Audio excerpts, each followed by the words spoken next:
We're live on here, so that means sync that.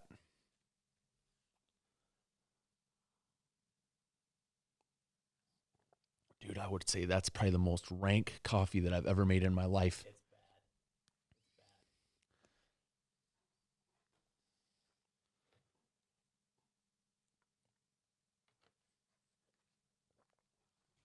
Okay, we're recording, and I'm going to start the audio, do a little intro, and then we're going to go hot.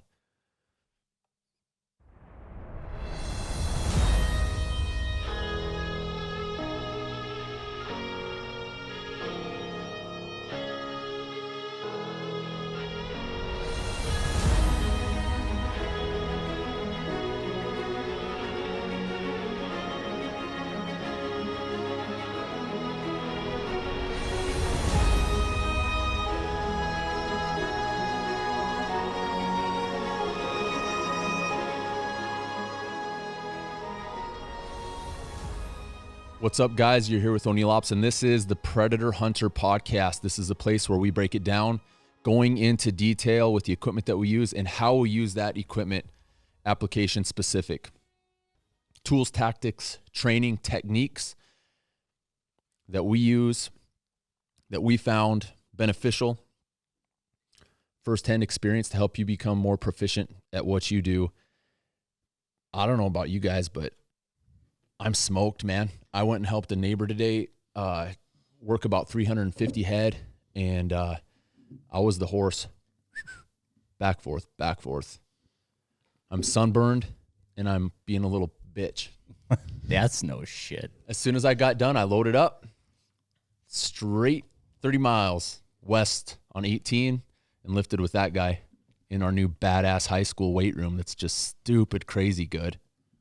I don't know how you got sunburned. It's probably more wind. No, it was sun. I didn't wear snow on the ground. I wore a beanie. I didn't wear a hat today. Oh, your face got sunburned. Yeah, my face, like I'm smoked here. Yeah, you are red. But anyway, guys, what we're gonna do today, and we did a little bit of an Instagram plug earlier on last week during the last podcast that I have only uploaded to YouTube. I didn't upload it to Anchor yet, which I will. We talked about this podcast. It would be a fun one to do. We've been talking about it for about a year on elk, and we're going to get into some crazy ass, funny ass situations and details on some stuff that you would have probably Just the shit we go through throughout the elk season. But before we get into that, I want to paint a picture to you guys and explain to you the unique situation that is part of what we do. The elk, people hear of elk, and we're in the middle of nowhere, South Dakota, and they're like, what the hell? Yeah, you say there's elk here, and they're like, what the shit? You're in the middle of nowhere. Which you drive through, you would never guess that. You never would. No. They just don't realize that it's a prairie elk tag. Exactly. But before we also get started, I'm going to make sure and tell you guys, most of the guys that are probably listening to this are not in-state residents to South Dakota. Don't even ask to apply. Don't ask how to do it, because unless you're an in-state resident, you're not going to get a tag. And it's not my rules. It's the state's rules and regs. That's just how it is. And we can go into detail on that once we start. Well, they could go through the tribe, couldn't they? They could, but Yeah, you're gonna pay. Yeah. It's a lottery tag there. Yeah, and like for cows, I think on Rosebud it's Or a 500, and then for bulls it's a lot. And we'll get into detail on that. But first, I've got a whole page, man, of stuff written out, and I want to try to take a couple minutes because this is interesting, guys. This is really interesting. A lot of guys think that we're just straight up coyote killers when we pretty much do everything out there regarding big game hunting, other than sheep, probably. Unless the neighbor's got one. Shoot that fucker. Mule deer, whitetail, antelope, mountain lion, elk. Yeah, you shot 3 years ago? Yeah, I think it was 3 years ago, straight north of here. We need to get one on camera. But, okay, guys, so the unique situation at hand regarding the elk is this.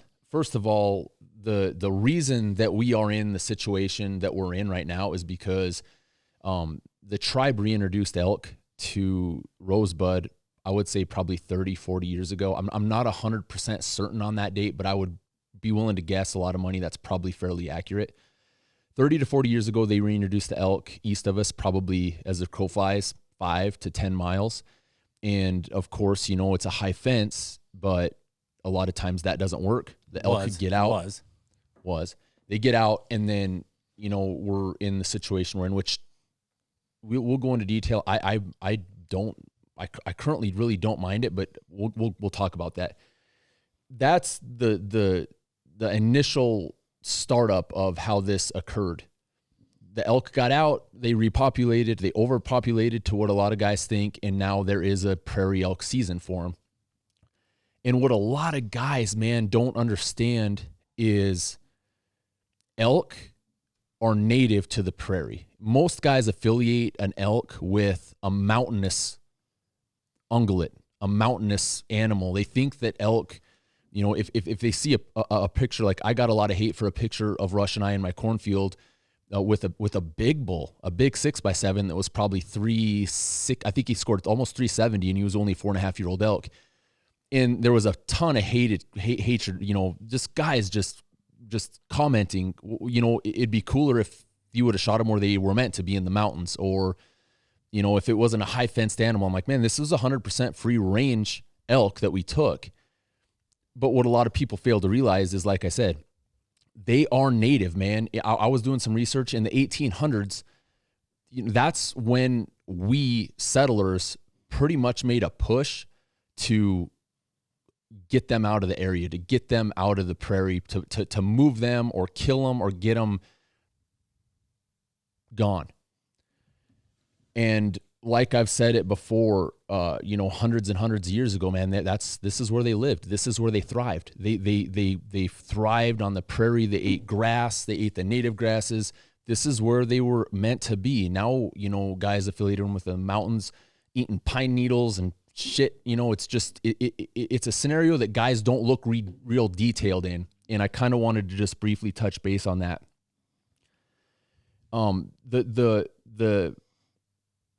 The situation here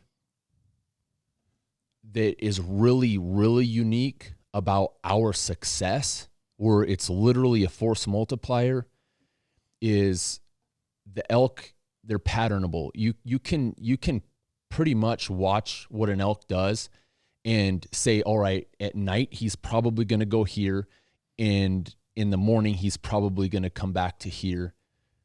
And it's going to be repetitive, maybe within a couple miles, but we've proven that point. Oh, sure. There's trails you'd set hunters on and whatnot throughout the year. It's like, and even seasonal. Same trails over the years. Right. Yeah. Back to back, over and over and over. Yep. But the situation here that makes it really unique, where we can have such a huge success, is we have irrigations. Okay. We're right, I would say, on the northern edge of the Ogallala Aquifer, which is a huge underground aquifer. And we pull water up through center pivots, through center drive pivots, and big valley 8-tower irrigation systems that do full 360s and 180 foot deep to the water. And we're pumping it on alfalfa, on hay, on wheat, on primarily a lot of corn. And that really drives those elk into those areas. It attracts them on an exponential level, where they come out of the pines, where they kind of stay. From the time your corn's knee high, they'll show up, and they don't leave until you combine it. Exactly. That corn gets shoulder, it canopies, head high, and you can guarantee they're moved in there. But like you said, when it's knee high, you can see tracks. Yep. They're looking around, they're wanting to move in, and they'll kind of leave. But once that corn is head high and it's canopied out, and they know that they're hidden, they're in there till it's combined. And a lot of times they don't even leave the place. No. They might come out and get some grass, but they'll water right out of the pivot tracks. Yeah, there's exactly. water. Yeah. They got fresh water. Yep. It's cool. They got all the food that they can eat. Then it's just that's really the situation where we're massively successful at killing the quantities that we do, because it's just it's a really an abnormal situation. It's in a way you can almost relate it to like the guys down in Texas, where those pigs are, they hide during the day, and then at night they come out to the farm ground. It's kind of similar, but it's not. I mean, patternable. That's what they're going to do. They're going to come down to this place. They're going to live there. You just got to kind of pick and choose where you think they're going to come out and do your job. Well, I mean, you've got a 150, 200 acre circle, and you can almost guarantee there's 20 to 200 elk in it. And all you got to do is sit and wait. And it's a matter of time before you see something. And that's right. There are some, I mean, you know, there's a strategy to it, usually just because of how they're, by their nature, by their instinct. You know, if you have a north wind, they're going to feed into that wind. So you would probably sit on the north side of the pivot. If you have a south wind, you're probably going to sit on the south side of that pivot because they'll feed into the wind. You know, and it's the same thing when they're leaving a pivot. Like when they leave one and they go to the river, if there's a wind that's westerly, they tend to go west towards the river. Right. If it's an east, they'll kind of go east. That's just something that, you know, it's basic hunting 101 if you pay attention to it. But some of the things that we get into that fall right into place with all of these elk that come in are damages. Okay, you know, you have one elk that does X amount of damage to bushels of corn per day. Now you multiply that times 20 or 100, you know, and everybody kind of has their number. You have the more extreme guys that think that it's a significantly higher amount of damage.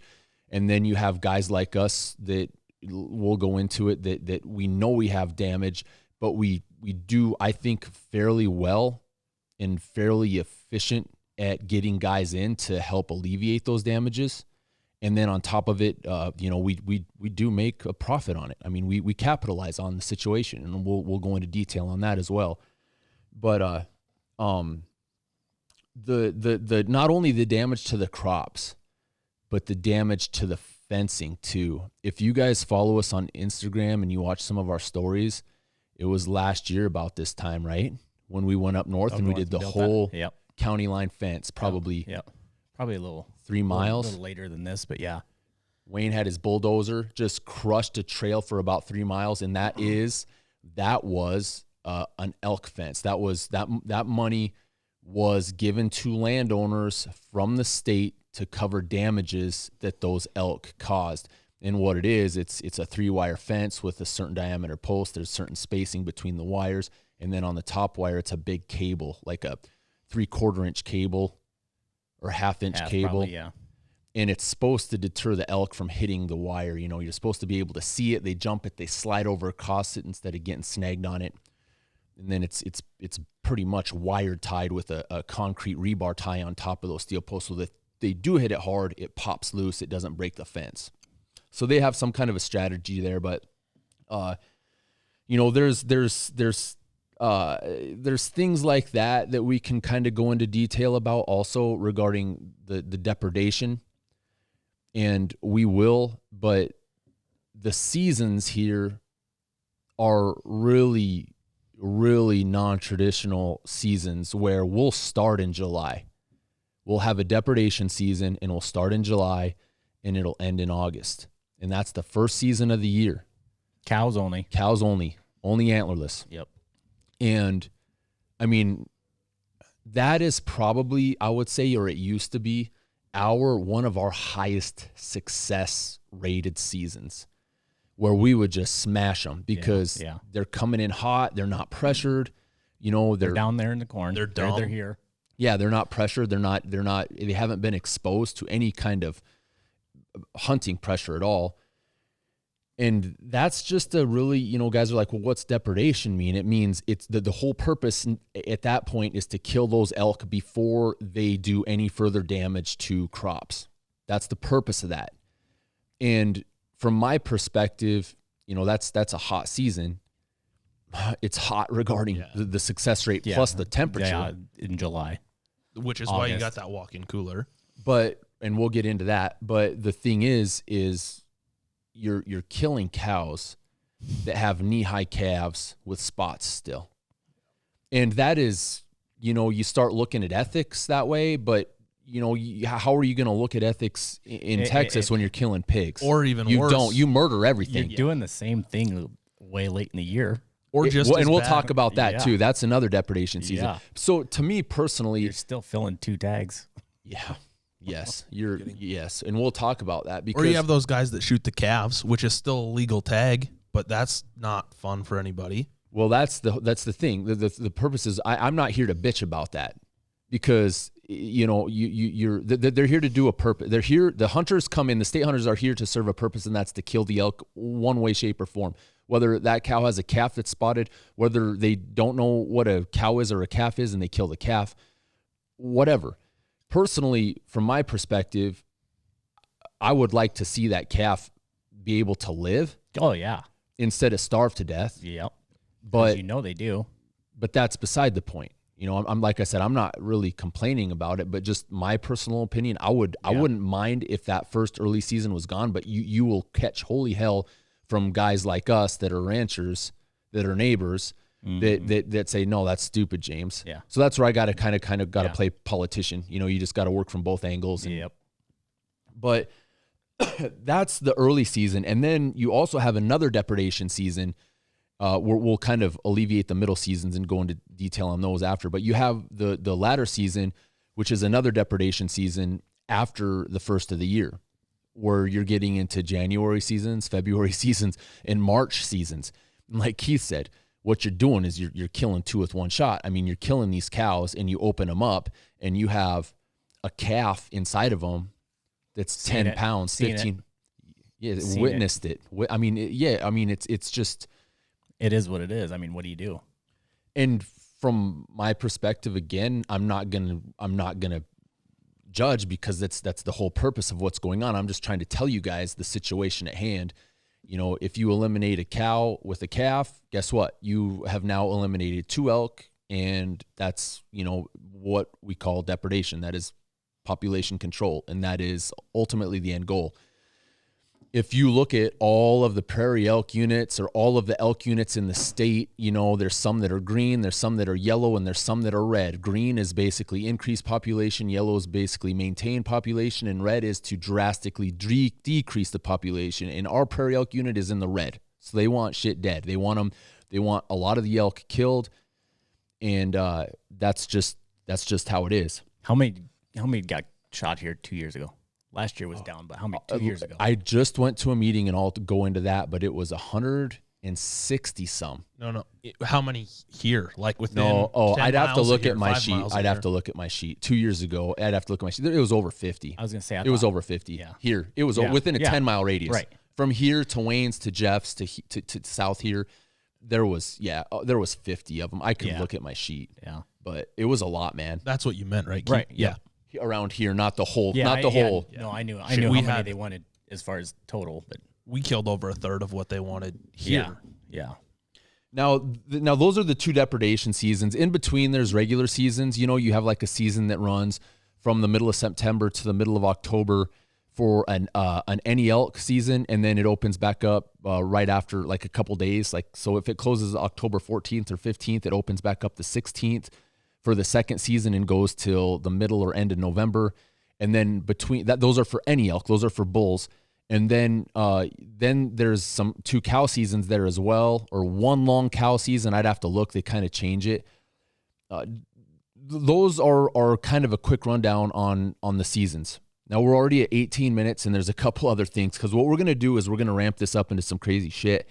But I want to make sure and inform you guys on my affiliation with the Game Fish and Parks, because I get along really. First of all, I will 100% every day of the week, 24/7, 365, tip my hat to our local game warden. I'm not going to name names. I wanted to get him in here and do a podcast with him, but he said probably not till maybe he's done, till he's retired. And honestly, I kind of dread the day that he is, because he understands he understands how to get along with landowners. He understands the arrangement, and makes, at least from my perspective, makes a point to get along with landowners. He is, I would be willing to bet, man, one of the best damn game wardens that I, for sure. Unreal of a guy, unrealistic of a good guy that's not out there to stop you and make a name for himself in a stupid, dumbass way. So first of all, I'll tip, my hat off to him. Second of all, some of the affiliation that we have with the Game Fish and Parks is I'm part of what you call a stakeholders group. And with COVID, it's kind of been a shit show, where you have I think, we've had online meetings, and it's tough, man. Online meetings where you have to, during calving season, and you got to sit there on a computer. So it's been kind of slow, but they have meetings in Rapid, and stakeholders are really guys that I would say have skin in the game, whether they're a landowner that has significant knowledge or insight on a specific elk herd, a sportsman, a certain organization, a wildlife official, whatever. There's certain guys that just give insight based on a certain location or a certain elk herd that are in a generalized area.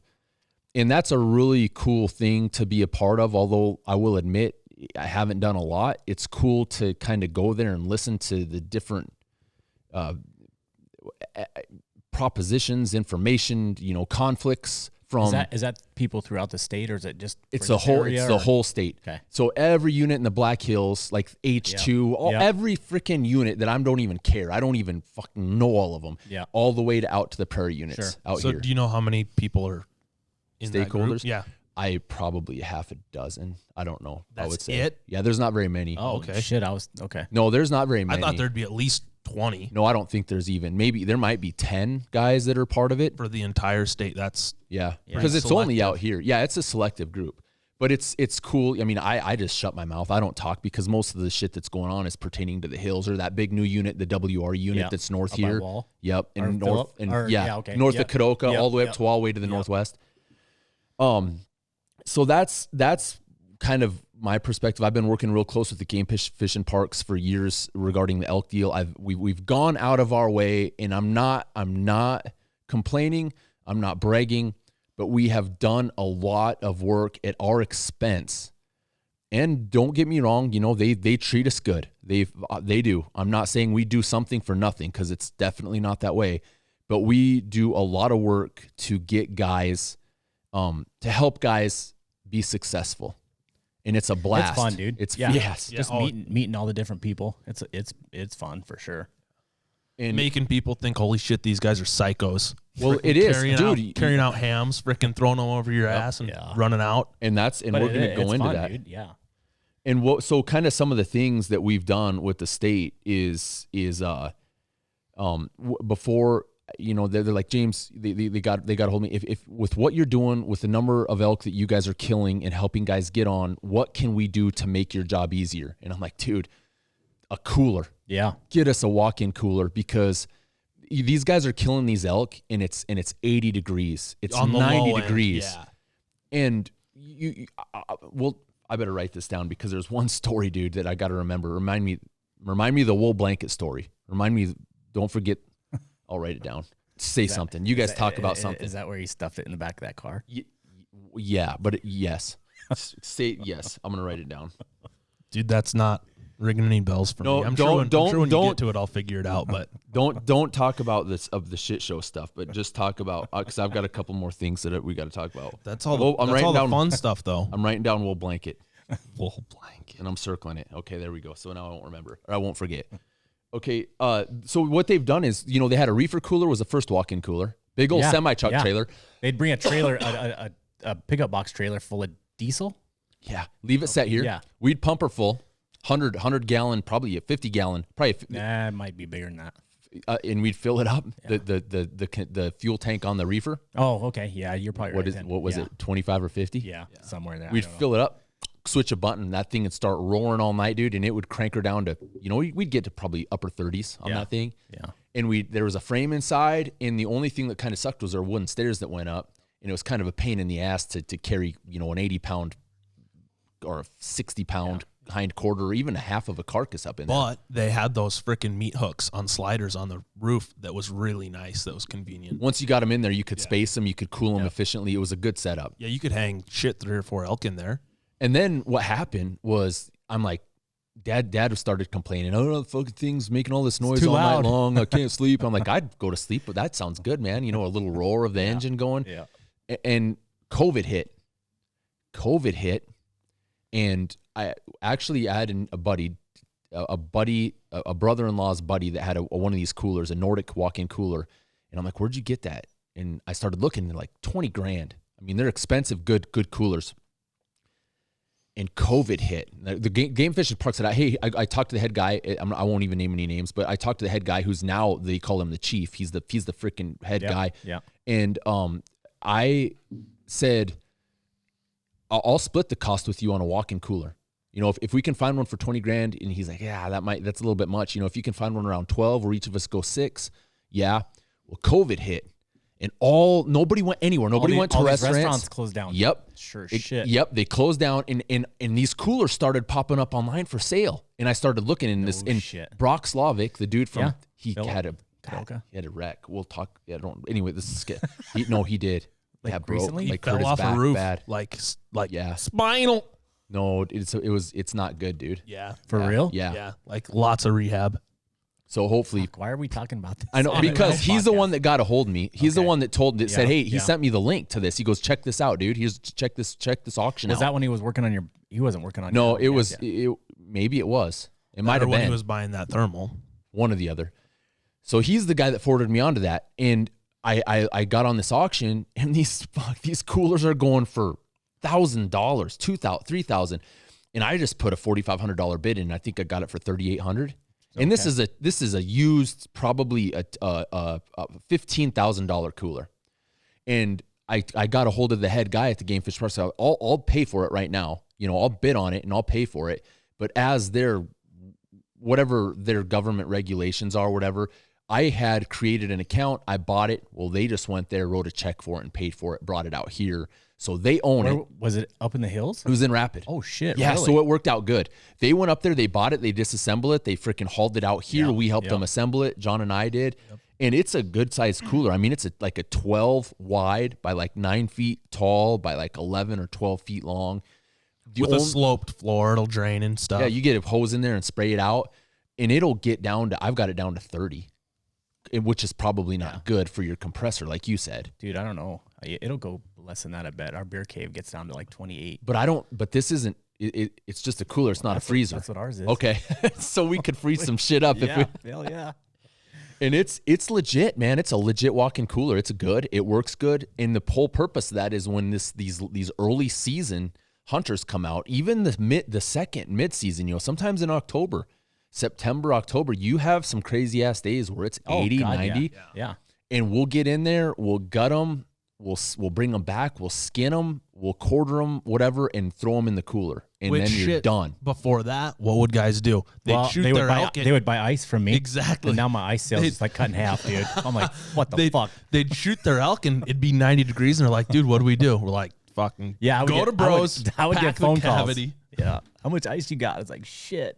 Not 200 pounds, not enough to fill a cavity. Yeah, and then they're freaking hauling ass home, and they get home at 1 in the morning, depending on where they are. Something like that, and put a pack of full ice, they would just head out. Yeah, they wouldn't. What else could you do? Yeah, and who wants to do that after a freaking long hunt? Now guys want to freaking celebrate. Put it in the cooler, and then go to Danny's and drink whiskey all night. And they stay in the cabin here, and it's good. So it's a win-win for us. Drink whiskey all night long. Just get blacked out.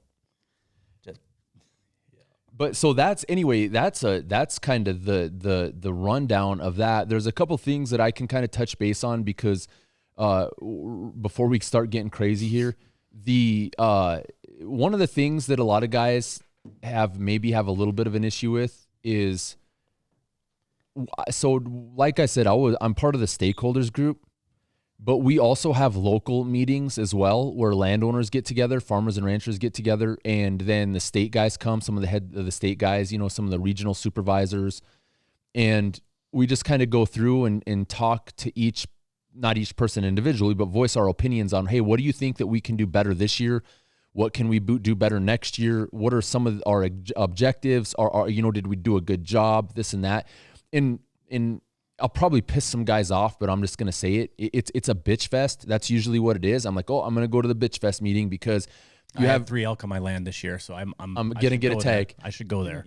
And nothing against it. It's just how it is. Like, hey, dude, you come here to these meetings after you've had fucking 200 elk on your land for the past 30 years, and then you can have a little bit of, but you don't do that. No. You don't do that. Why would you? That's where, like, I sit there and kind of play politician because I get along really good with the game fishing parks, and then I don't want to cause any against the grain landowners. Kind of the guy that everybody in the area kind of tells you or says something to you, and then you take it on. And we will get guys here. We will make contact with the hunters here, and then so other landowners don't. Their main concern is not having to take time out of their day. They don't want to deal with them. They don't want to fucking deal with state hunters, man. That's the whole point and of that's this where this shit fucking goes. Up fucking this is where the climax goes. But before we get there, again, we go to these meetings and it's you hear everything. You hear everything, man. You got guys that are sitting there going, well, these elk are just fucking up my fences. I got to do this and this and this and this.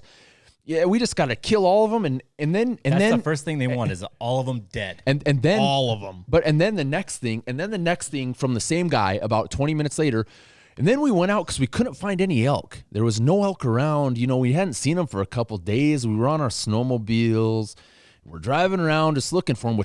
Why are you looking for them? Isn't it good that your elk aren't? Is it not good that that the elk aren't there? Isn't that what you wanted? You don't want the elk there, so why go look for them? Yeah, you want to bitch. You don't have a hunter, but then you're bitching because they're not there. Well, anyway, so we drive a couple miles, and here's all these elk right here, and for crying out loud, they just wouldn't hold still, or they start running, and they leave the country, and then... But it wasn't our fence they ran through. Exactly. Fucking how many... And I'm just sitting there over in the corner scratching my head going, dude, you just complained about elk wrecking fences, and you chased them on snowmobiles. You should have a fucking post hole digger and wire and fix every... And when an elk takes off running, it's 20 miles later when it stops. Not 100 yards. And if you let an elk be, we should teach a school to every landowner here. If you let an elk do his thing, guess what he's going to do? He's going to fucking jump a fence, dude. He's going to go. Yep. If you chase an elk, what's he going to do? Fucking go through it. Yep. He's going to fucking mow shit down. He's going to break shit off. He's going to tear shit apart. I've seen that shit before. And guess what? I don't want to fix that shit. So I'm just going to let him do. Oh shit, John will get it. Fuck. Remember that shit? Oh yeah. And then I'll get, we'll go to these meetings, and then I'll get put on the spot. Well, I'd like to hear James's perspective, and here I am. My heart rate starts going. I'm like, fuck, man. Who am I to go against the grain of all you landowners when we've been real fortunate to be able to make contact with these hunters, put them up in a cabin, generate a profit on it, and help them out and make money on certain things. And then on top of that, we enjoy it. Yeah, it's fun, but they honestly make it worth our time. It's worth our time. Otherwise, I would be among those guys bitching. So that's where I got to go. Need to understand, you don't charge a dime for cow tags. Nope. Not a dime. Cent. But I charge the shit out of bulls. And the cabin is like, it's like a hotel. Abby's not going to freaking clean shit. But it's not mandatory either. It's you not. You don't have to stay here. Yeah. You don't have to, but it's convenient for them. It's a no-brainer. You can stay at the cabin, and you can go 2 miles or 5 miles, or you can drive 30 miles and then 30 miles back, 60 miles of driving to get to your hunting spot. It's just a no-brainer. Lose an hour of sleep. Yeah. So that's just something that we should go into detail on, just so you guys understand the whole base of the premises, the whole concept of what we do, what we're about, how this whole thing kind of flows, and how we're involved with it. We go into a lot of detail, man. I mean, we, like John said, we enjoy it. July comes along, you get good at it. When you do 50 or 25 or 50 or 70 a year for 5, for 10, 15 years, I mean, we get to the point where we gut, we load, we hang, we skin, we quarter, we debone, we throw them in a cooler. We can have a whole elk killed and completely processed in an hour. An hour, dude. The main thing there is sounds like being a cock, but if people kind of stay out of the way. Yep. But that's when another they see shit flying, they do. They most of the time, but a lot of guys, I always sit back and go, okay, man. Do you want us to do this? Do you want that? Because they may, how do you want it? Some of them want the experience, but the majority of them are like, yeah, dude, if you want to do it, dude. Yeah, have it done. That's the majority of them, is like, fucking just do it. Just just do it. Yeah. And so that's, and another thing is, we're in another situation where how many guys have a 150 or 180 horsepower tractor with a loader that can raise an elk, that have freaking, a dozen sharp knives at bay in our pack and can just start ripping and cutting and tearing and done. You're done. Otherwise, you're in the field, you're gutting it, you're trying to roll the whole damn carcass on top of the hide that you folded out so it don't get dirty. You're trying to find your vehicle in the dark. You're trying to pull them out of the middle of a cornfield sometimes, a lot of times. On a dirt bike. Yeah. And so there's just so many things that we're set up, and it's a not even an assembly line. It's just a process that's evolved to our advantage. We've created a process that is just so efficient, so crazily efficient that it's streamlined. If people would stay out of the way and they didn't have a problem missing, if they just killed each elk and they called us and said, hey, here it is, dead, done. We would be there. We would pick it up, this and that. Yeah. I mean, killing them's fun, but that's easy. Yeah. Well, for us, it's easy. Yeah, for them, it's not. No, I don't want to be that way. I'm not going to be that way. And that's it's just, that's it, man. That's the rundown. That's what we do. That's exactly what we do. If we get everything. We get guys. Like I had a guy that called me this last year, and he said, James, and if somebody calls me early and they ask, I don't care. If somebody calls me the week before their season opens and they want this and this and this, I tend to be like, dude, who are you and what the fuck are you talking about? You think I'm going to go out of my way for you? When I had a guy call me 2 years ago that's applying for this tag, that's been expecting it. Yeah. It's just courtesy. It's common courtesy is all I ask for, a little bit. Well, there's them guys that draw that tag and expect. I mean, they think it, they yeah, and they think they have a place to hunt, and they just it says right on the tag. Just because they have that tag, they think, well, they have the right to come hunt here. It's like, gosh, dang it, dude. That's a whole nother situation where if you're not a landowner, you have a privilege. It's not a right. If you get permission, it's a privilege to hunt. You always have to remember that. It's on public ground, it's a right for you. Sure. As long as you're not a felon or you're legally obtained a license but on private ground, you guys have to remember it's a privilege. It's not a right. Get permission. And which they do, dude. We've never had anybody. We haven't. The only problem that a guy falls into is when elk season starts, you have an influx of guys. Dude, we're at 37 minutes. We haven't gotten into crazy shit. Anyway. Well, all right. Well, let's get into crazy shit then. So one of the, like for example, I had a guy this year. He said, "Hey man, I had neck surgery. If I get a tag or my wife gets a tag, would you be available to help?" I'm like, "Yeah, absolutely, absolutely." Because I can't lift anything. I can't do certain things. They shot an elk over on Jeff's pivot right beside Blue's. Yep. I went over there and gutted it out for him, did everything for him, brought it here. John and I hung it, skinned it, quartered it, done. And guess what he did? Oh, here you go, dude. Here's a nice little tip. Have a tag? Was that he had a tag the year before. Okay. His wife had one this year. Okay. And I'm like, absolutely, 100% will help you. So little things like that, it's fun. Now, guys, I'm trying to look at this and make sure that's all just detailed information so you have a basic understanding of our starting point of what the hell's going on and how shit works around here. Now we're going to talk about the shit that goes down. And the very first thing I'm going to say is when I went to tip my hat to my local game warden, that's awesome because like I said, he makes sure and he takes care of landowners. He does it the right way. I have a gripe about guys that don't, man. It's stupid to create some kind of animosity. Dude, how about that one that stopped you? That's what I was just going to say. Yes. That's exactly where I was going. That's a good start. I'm going up into our pasture north of the highway, okay? This is in November. During deer season, and the times mesh because guess what happens in November? We bring our cattle out of the pasture, we bring them home, we pull the calves, we turn the cows to the corn, and the weather's getting cold, so I go up north, I turn all the tanks off so it drains the water line back down and doesn't freeze over the wintertime. It's deer season. I'm up there checking gates to make sure nobody's in places they're not supposed to be. I'm posting signs, and I'm draining tanks.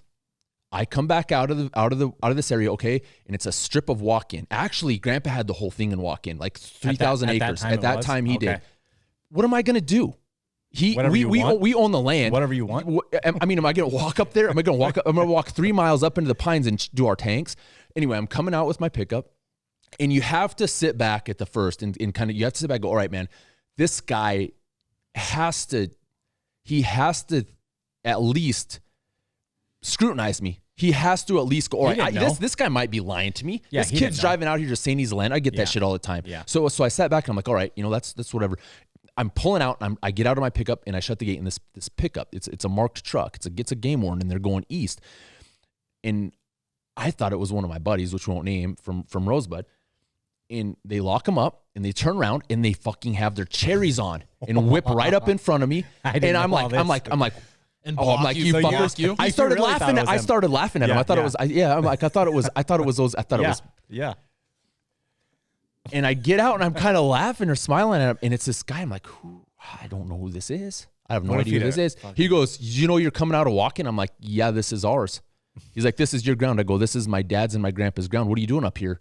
I'm like, I was checking gates. I was shutting gates and I was draining tanks, making sure to pull all the overflows out and drain them out so they don't freeze. He's like, it's deer season. That's walking. You can't be driving on that. I go, I can't drive across my own land. He's like, not if it's walking. Whoa. And I'm like, well, how do I? Yes. And he goes, I'm like, all right. So then I started thinking, I'm like, this guy, he might think I'm lying to him. At what point were you like, what the fuck? When I gave him at the point where I fucking was like shaking, like this, dude, I was fucking 30 and I was fucking 230 and I was fucking pissed. And this little fucker comes up to me and he gets my driver's. How old was he? How old was he? Probably my age. No, younger. 10 years, 5 years. I don't even remember. Just a little weasel or what? Luckily, dude, no, I'm not naming names because I get along really good with guys. This is just a bad experience. Do you know who it is still? No, I don't even. Dude, I don't care. Nope, I don't know. Have authority anyway, or not, you shit your pants in that situation. Dude, so I wouldn't. If I was that cop, I would. I wasn't. I wasn't trying to be all fucking big tough guy. I was just getting pissed. Yeah. He luckily I had my driver's license. Luckily for fucking who knows why. I had my checkbook in my pickup with my driver's license. No idea why I did. Yeah. He's like, well, I need to see your license and registration. So I give him my driver's license and I go, dude, the best thing you can do right now is call game warden. Yeah. Call my guy and you will have that back to me in 5 minutes and you'll be done and out of here. And at the point I was just shaking. I'm like, so he sat there probably 15 minutes because he couldn't get a hold of the game warden. When he did, he brings me it back. Kind of, I'm not saying completely tucked tail. Right. Gives it to me and goes, sorry, misunderstanding, which is all right.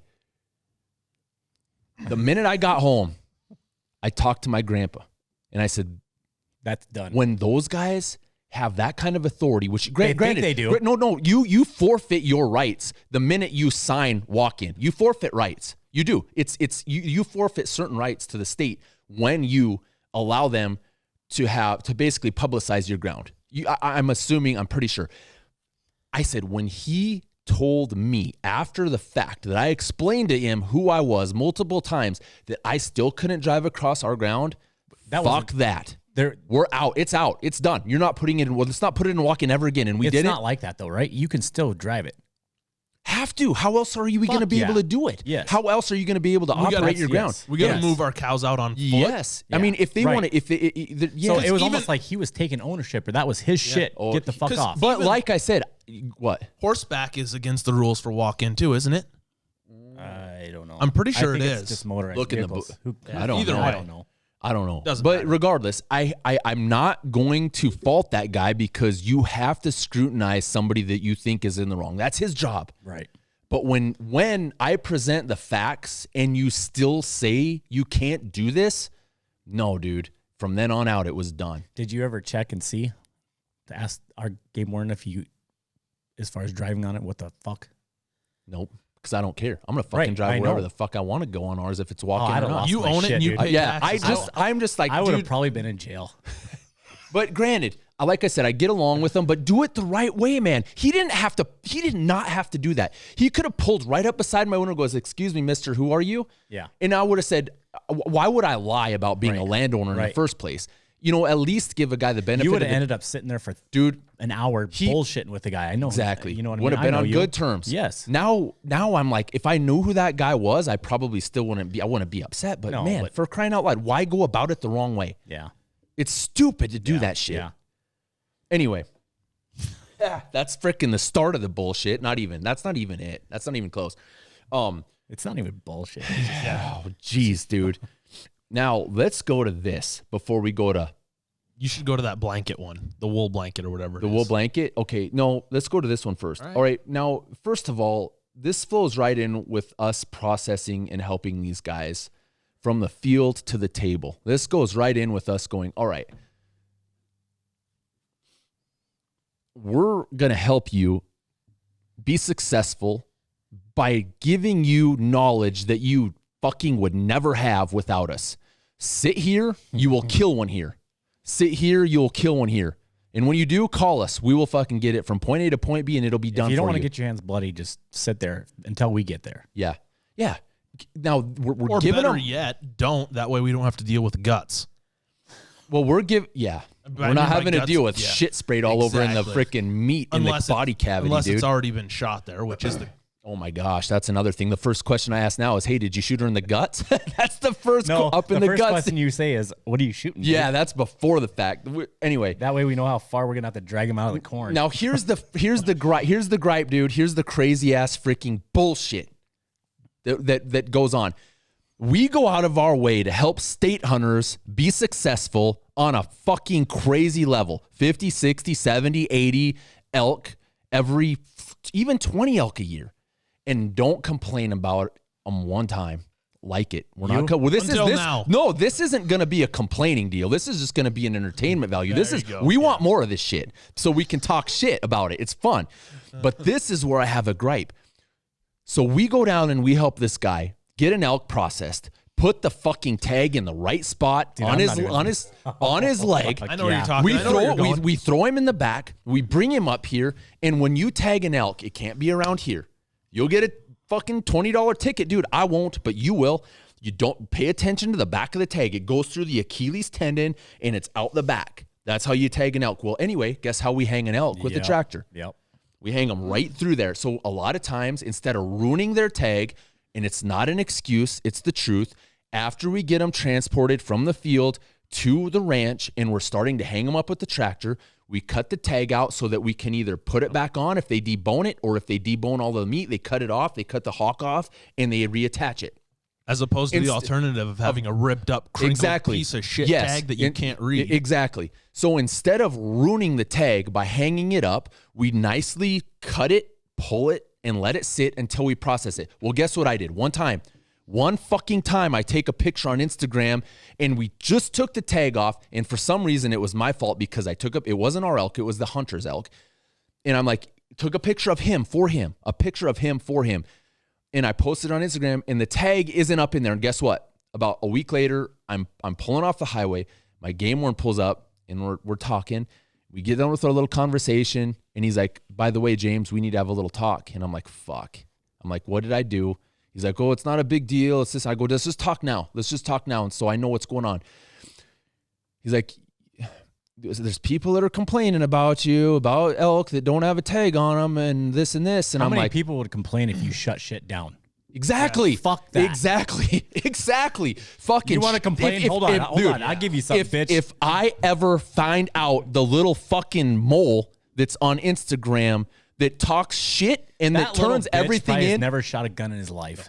They have to be, dude. They have to be an in-state little fucking jealous little bitch. Fuckboy is what he is. Yeah, no shit. Or 2 or 5. Fucking worthless little fucks. That's not even it, dude. So that's it. So that's happened a few times. All right, that's happened a few times. And then they have to follow you to see that shit. The other time is this. This year. Random coincidence. I call my buddy that's a game warden over in freaking Rosebud. And I'm like, hey, dude, you been seeing any elk? What's going on? Anything new? Just out of curiosity, man. Just Who because did this? I did. I called him. Okay. Because last year they couldn't find any elk over there, and his girlfriend had a tag. I know where this is going. And I'm like, dude, yeah, there's elk over here. Just sit on the county line. As soon as they jump across, there you go. He's like, well, actually, yeah, dude, your name got brought up. And I'm like, fuck, I guarantee you, if my name got brought up, it's probably not good. And he's like, yeah, dude, it's this. He goes, you're getting accused of Tanneriting elk. And I'm like, how the fuck does that work, right? Did they know what Tannerite is? Dude, he instantaneously goes, I go, do you know how Tannerite works? He goes, yeah, they said that you were throwing Tannerite at the elk herd and hazing them. They said you were driving a black pickup, and I'm like, first of all, I've got a fucking tan Raptor. That was me. Keith, fuckers. And I'm like, where was this at? And he goes, he told it was black. Yeah. It was in a certain place where I'm not saying, which is 3 miles as the crow flies away from anything that we own, which I have been there all year. Anyway, long story short, this guy said that I drove up on an elk herd and was throwing Tannerite at him. If you guys aren't familiar with Tannerite, the only way that Tannerite will blow up is if you set Tannerite out there and you shoot something going like 3,000 feet per second. You don't freaking load up Tannerite and throw it and it blows up. No, that's a grenade. That's a grenade. Come, children's snap toy. Come to find out, this guy about a fucking... He's seen a fucking Bigfoot, didn't he? Bigfoot. This guy called in the GFP or fucking whatever and said that he saw Bigfoot and like a pack of black wolves. Like 5 miles or 10 miles. I'm like, all right, there you go. The wolves, Listen. Fuck. So I'm getting turned in for something like this, and a fucker like this has credibility like that, and he doesn't get enough that they come and fucking talk to you. Yes, enough that they come and talk to me. I'm like, what a waste of or even call you. That's okay. That's not even it. That's not even it this year. That's the number. That's the first one. I'm glad you're the complaint department. Now me and John can fuck up all we want. Guess who's taking the bullshit? Here's the next one. We're not even into the good shit yet, guys. We're not even fucking there yet. You guys are gonna love this. Richie wants to know about Hollywood. Don't worry, it's going. It's going. Okay, now the next thing is, so my game warden calls me again this year. You guys are going to think that I'm doing a bunch of illegal shit for James as often is as a crooked fucker, dude. Fucking cripes, man. We deal with this many elk and we film coyote hunts. You think that I would be doing illegal shit all the time. You'd keep your shit straight. This guy, this is probably the same guy that complains about the state hunters having a tag. Yeah, not having a tag on this or whatever. Okay, it's the fuck boys. Say, James, just so you know, you've been accused of flying a drone in the Black Hills, guiding elk hunters. And I sat back and didn't they say thermal? He called me. No, they didn't say thermal drone. No, I thought they did. No, they didn't. Okay, they said flying a drone in the Black Hills, guiding elk hunters. That's how I asked my game warden. He's like, we got to talk again. I'm like, what's going on? He goes, well, since I go, just tell me. He goes, I have to come and I have to turn a camera on and I have to record you. And I'm like, what? He goes, well, since it was affiliated with the drone, that's a federal offense. Yeah. And I'm like, so I've been combining corn for the past fucking week and I'm still combining corn. Yeah, didn't he come and sit in the combine with you, you said? Yes. Yeah, okay. I just said, dude, I go, all right. Well, either I can just say, my game warden is such a good dude, I'm not going to be that way. I'm like, all right. I said, come, I've got a buddy seat. Come sit in my combine with me and let's discuss this shit. I go, I have nothing to hide. He goes, all you have to do, James, is say that, nope, you did not fly a drone in the Black Hills. Nope, you've never guided in the Black Hills and you're done. So we talk a little bit and he goes, all right, James, just for your comfort or whatever, for your reference, I'm going to record. He pushes the button and he goes, James, have you ever flown a drone in the Black Hills and guided for elk in the Black Hills? And I go, Tom, sir, I have never, I have never flown a drone in the Black Hills in my entire life. I have never guided for elk in the Black Hills in my entire life. I never intend to guide for elk in the Black Hills, and I never intend to ever fly a drone in the Black Hills. And I told my guy, I said, I'm to the point right now, should I be offended? I don't know if I should be amused right now or if I should be so hot pissed. I'm like, if I knew who this guy is that's fucking that hell-bent on trying to get us for something that he has no idea. So what he's saying there is, I'll file a tort claim on that little bitch. Any random fucker could call in and say some bullshit. Yes, and they got to come talk to you. And I have to take the time out of the fucking workday to cater to them because some dumb little bitch. If that happens when we're coyote hunting, I'm gonna freak the fuck out. It did happen when we were coyote hunting. Remember, we parked on the highway, right, maybe a mile west of our turn, and there were 2 or 3 vehicles parked on the road. watching the elk run. There was that herd of 200 elk. Oh, someone fuck. shot at They him, and we fucking recorded it. Smashed them, dude. We recorded Gunshots. it. Yep. And we recorded it and put it on Instagram. And like 30 seconds later, Yes, you dude. get a call saying, "Hey, we got reports that you're harassing elk," and we're sitting on the fucking highway right. with 3 other vehicles. That's how this goes. That's how this goes. No matter what we do in this industry, you're going to have a target painted on your back.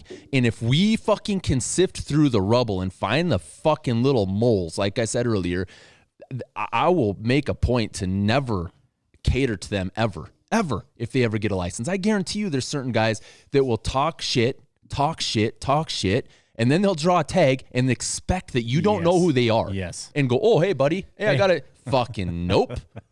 Yeah. What's up, friend? That's fucking so good. What's up, friend?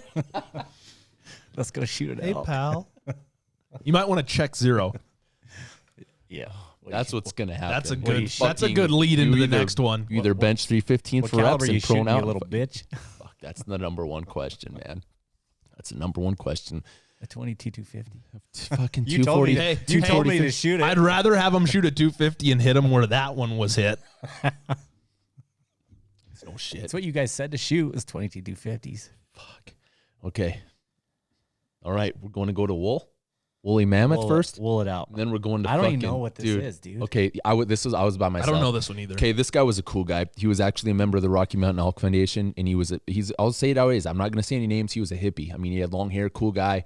I tried to tell him, hey man, you can stay in the cabin if you want. It's only this much a night. That's a little bit much. I think I'll sleep in my pickup. All right, that's fine, dude. You sleep. If you want to sleep in your pickup, I'll tell you right where to sleep. Sleep at my center pivot. So I told him, fucking, he just slept at the center pivot, dude. I know this guy. No, it was green. This was an early season. Shit, So okay. you like the sound of the wind. And when you're saying at the center pivot, it's fucking about the size of this room. Yeah, just a little area where I don't plant corn, where the center pivot is right here, and then the motor's here. You got your drip So oil. you can see about 50 yards. 15 yards in each direction. Maybe if you look down the road 50, but that's it. Yeah.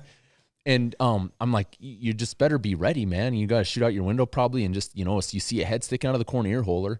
Well, nothing happened. There was elk there, but he never had any good luck. So I sent him up to Wayne's, in the north end, and it was Sunday. And I probably should have been in church, but I wasn't. I should have. But lucky for this guy, I wasn't. Let's just put it that way. Lucky for this dude, I didn't go to church that Sunday. He calls me, and Did you go last Sunday? Fuck this. I did pray today. Good Friday. We should I probably prayed have just today. got home from. I church, didn't eat too. meat yet. I did, but I yes, I did. threw the Prime rest rib. of it away. I ate half of a sausage. Okay, wait. We got to talk, dude. We're whose was already. it? How long are we? Whose sausage? My wife's. Okay. Jesus. All right. Okay. So anyway, going back to this, I'm here feeding or doing something. I think there's some replacement heifers still in the lot that I was dumping some silage and ground hay Early to. season? Yeah. Like before, like October, November? No, not that. Not that. It was September. August.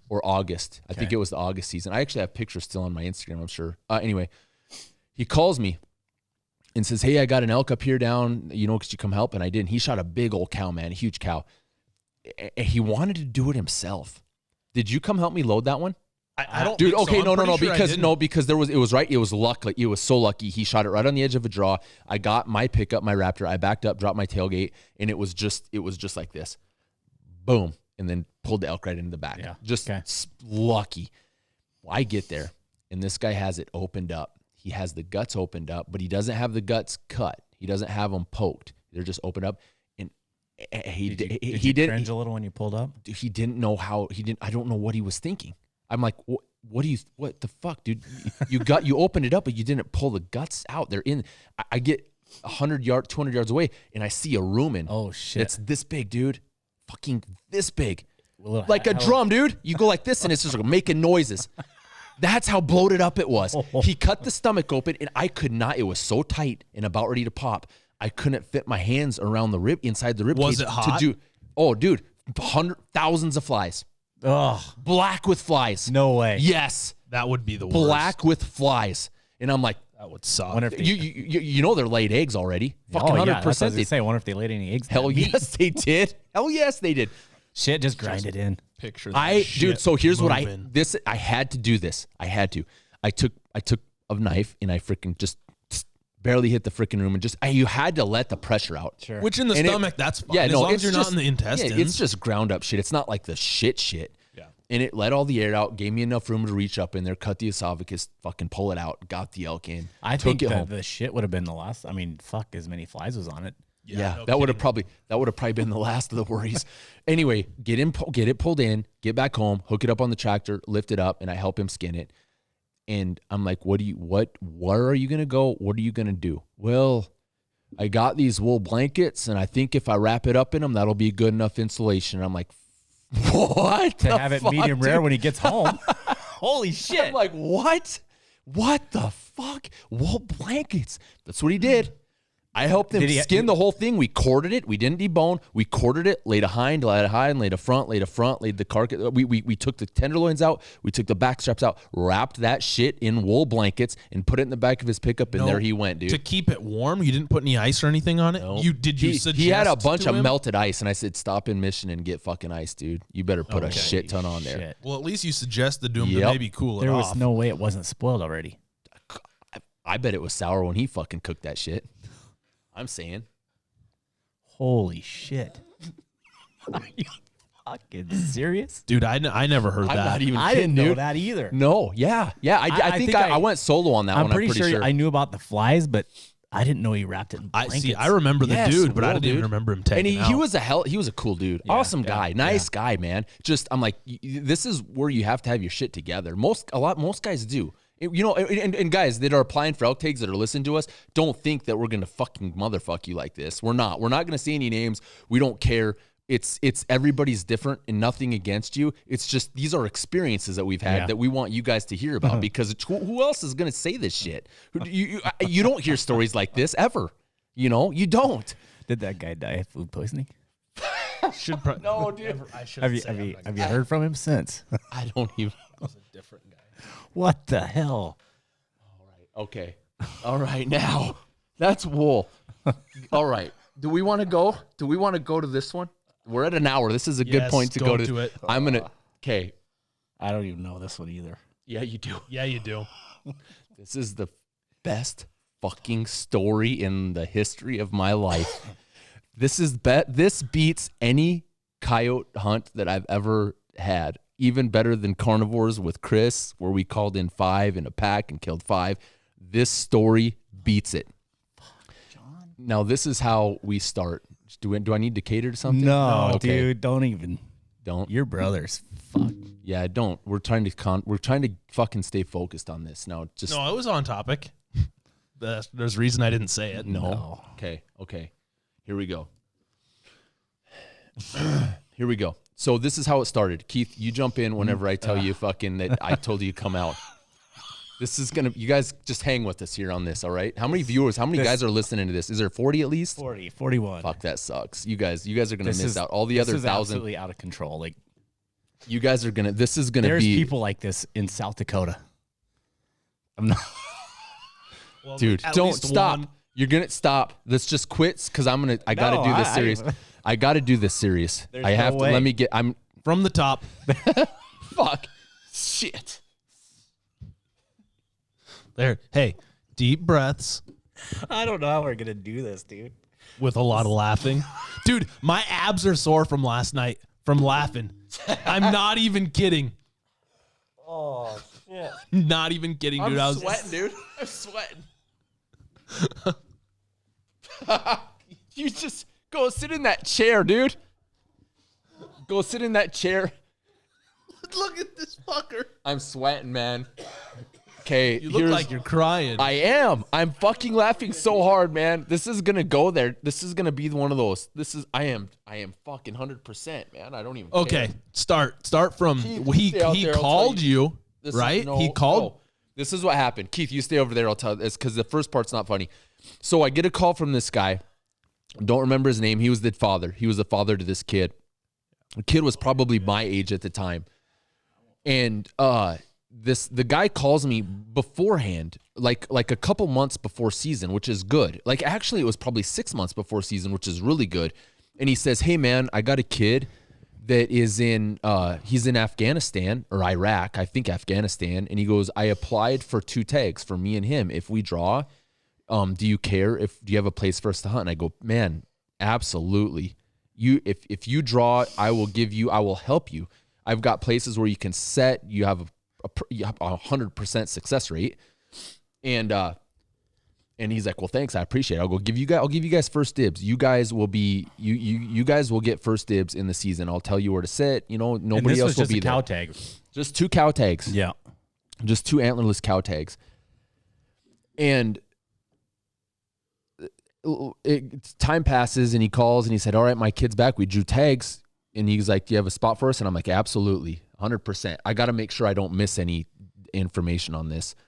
So they show up one day, and I remember it distinctly. Instead of having this place here, I was over in where John lives, and I have a little 24 or 30 by 30. It's a weight room, reloading room, and that's where I had all my stuff set up. And I was actually messing with my godfather's Barrett M99, a 416. And he wanted to buy a suppressor for it, and he wanted to buy an Elite Iron suppressor. And Elite Iron has a setup where they have it's a nut, it's a timing nut. You thread the nut on the threaded barrel, and then you mark the top dead center of that nut, and then they build the suppressor around that so that if you shoot with or without the can, the impact shift of the bullet of the round is on a vertical axis instead of horizontal, which if you're a spotter or you're concerned with dope, it's a lot easier to adjust a vertical shift with and without a can versus windage. And that's the whole purpose of what I was doing. So I was messing with that Barrett, and I was expecting them, but I didn't know what time. Well, all of a sudden my sliding door to this room opens up, and here comes this guy comes in. This kid comes in with his dad. And he looks and he goes, "Oh man, you got a Barrett?" And I knew he was in the military. He was wearing camel pants and kind of a tight white shirt, maybe a little bit too tight for his physique, but he was an athletic built guy. Not crazy, but he was an athletically built guy. Like JV. Yeah, there you go. All right, fucking stop. So in a beer league, maybe. No, he wasn't like that. No, for real though. Yeah. He goes, "Hey man, a Barrett, a 416 is at a 50 or a 416?" I'm like, "It's a 416." He goes, "Oh man, I've had the opportunity with a Barrett 50 cal to take shots at targets at over 1,000 yards on human targets at over 1,000 yards." And I'm like, all right, dude, this is a guy I'm gonna fucking pick his brain. Yeah. If this is I didn't know, I had fucking no idea, man. You don't judge he looked like your first instinct is to believe people. Yeah, when his dad said he was here, and then he said that, and his dad reloaded, I'm like, all right, this guy fucking sure. And from there on, the shit just got deeper. Anyway, so he said, that's what he said. That's the first point. I'm like, all right, I'm gonna, I'm gonna ask this guy some questions as shit progresses. That was my first initial impression of him when he said that. I'm like, all right, fuck, this guy's probably legit dude. And the first morning they stayed, I can't remember where they stayed. We didn't have anything set up for him to stay here. I set their dad on that far west quarter of dad's above that tank where that trail is. Okay. Way over west up north. Yep. Remember? Set him right there on that elk trail. And then I took this guy, I called Wayne and said, "Hey, I got this kid that he's in the military. He's got a cow tag. Do you care if we go up there?" "No, James, that's fine as long as it's you. You go up there. Yeah. You sit here." So we sit on Sniper's Point. It's not a butte, but it's a really high elevated point. It's perfect. It overlooks a food plot to the west, to the northwest. It overlooks a food plot to the straight north about probably a mile. And you can see all of it. If there's elk there, which 99% of the time there is, either in the morning or in the evening, you can kind of make a game plan. Well, him and I are sitting on this butte or on this ridge, and there's a bunch of elk filtering out of the hills from the east, and the wind's out of the northwest, and they get up on this food plot, and we all let them sit there, and they're just sitting there grazing on this food plot. And keep in mind, him and I are about a mile back to the south, a mile. We let those elk do their thing. They kind of get dispersed. They get scattered out on this food plot. It's rye that was disked under. So it was all fresh green regrowth coming up. And they're just smoking this food plot. And you're probably 700-800 yards from it. Yeah, I said a mile, but it's probably 3/4 of a mile. Okay. Probably 3/4 of a mile. The route that we took probably closer to a mile because we followed, there's a draw. Yeah. And all of those elk kind of work their way to the west. And there's a draw that's right below us to the east, and it turns into a legit creek bottom, a steep creek bottom, where you hit this creek where the water's flowing, and the side hills, the cut is probably, 15 feet up on some of them spots. Oh, yeah.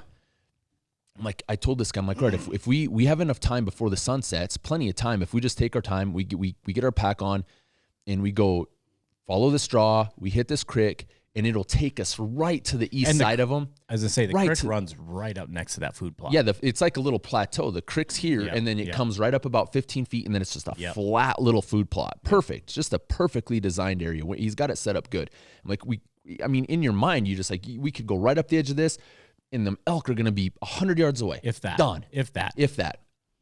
So that's what we do. Like the west edge of the food plot is probably 150 yards. Yeah. 200 maybe? The furthest edge of that, probably not even 200. Yeah. The furthest part is if you pass the south end and go all the way to the north end, and it's along that way. Yeah. But anyway, I have a coyote tan backpack on, and I've got one of those little saddles, like the Eberly stock saddles, in case you want to, if in case you don't have a bipod. Yep. Or even if you do have a bipod, you may be too high or too low. This might just be a middle ground. Right.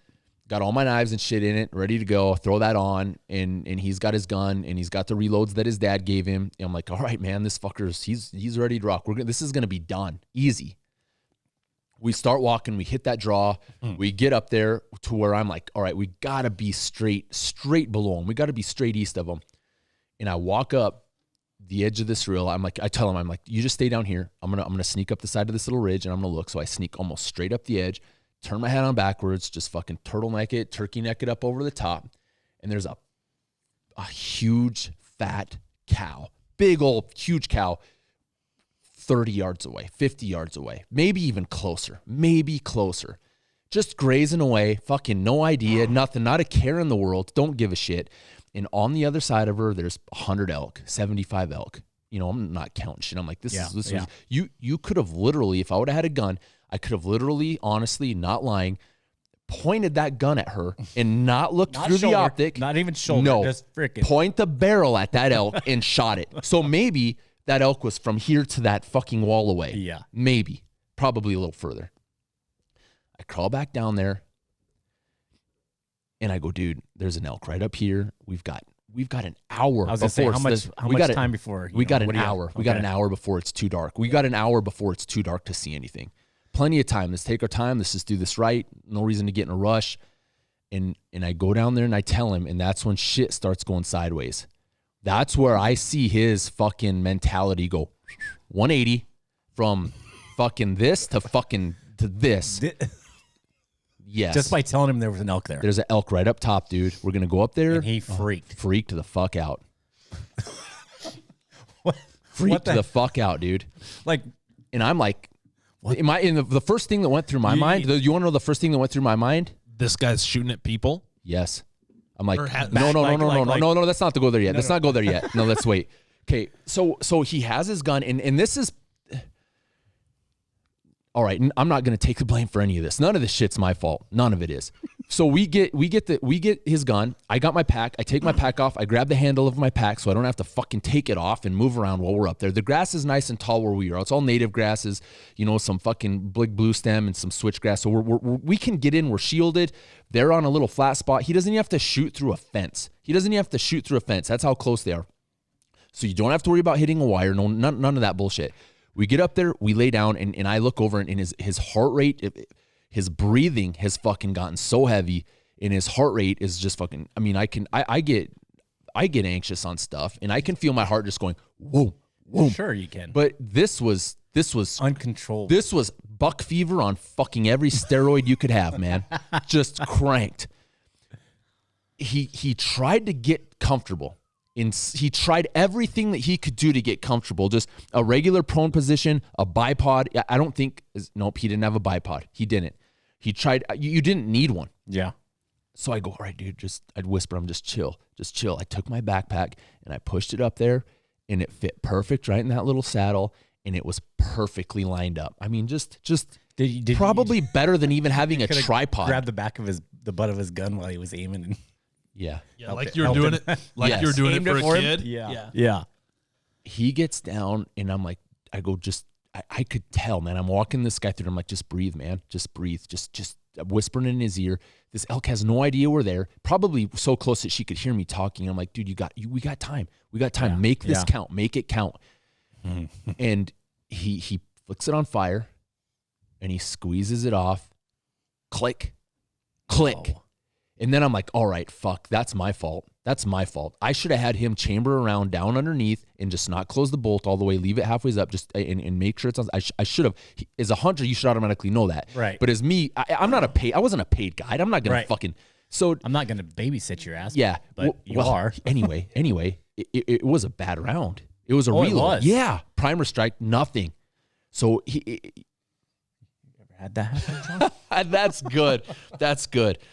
So I'm like, don't get crazy. Just run the bolt real careful. He runs the bolt slowly back, puts one in, makes a little bit of noise, closes it, and that elk has she just doesn't even look, doesn't even acknowledge us. And there's a little bit of a pop of that round popping up from the internal mag, and that bolt closed. Nothing. And I go, all right, man, just same scenario. He was shaking. He was breathing heavy. I'm like, just breathe, man. We got a lot of time. You're going to do it. Easy. Puts it on fire. And all you can do is hear this. This is how you hear. This is exactly how I remember. You just hear. That son of a bitch ended up in V. That round was that round was still flying through the air for the next 2 minutes. Was still going in the air for the next 2 minutes. And here's the first words. I got that bitch. I nailed that bitch. You see that shit? I got that bitch. And I'm like, what? Was this, what? This cow. If I could have recorded this cow, slow as shit, picks her head up, fucking looks over at us just like this. Didn't even run. Didn't give a shit. Didn't care. He obviously didn't even come very close to her then. No. Runs another round, fucking stovepipes it because he was freaking out. Fucking doesn't do a full bolt run. Fucking so now pops it, double feeds it. Now there's 3 rounds out of it. Yep. And he closes a bolt. By this time, the whole buildup of the situation, the movement, the noise, the I got that bitch. They started herding up. They got together. They do what elk do. They're a herd animal. Yeah. They knew something was up. They got into a herd, and they all stopped about 150 yards away on the side of a hill, straight to the west, like you said, about 150 yards right on the other side, on the side of a hill. And here's my mindset.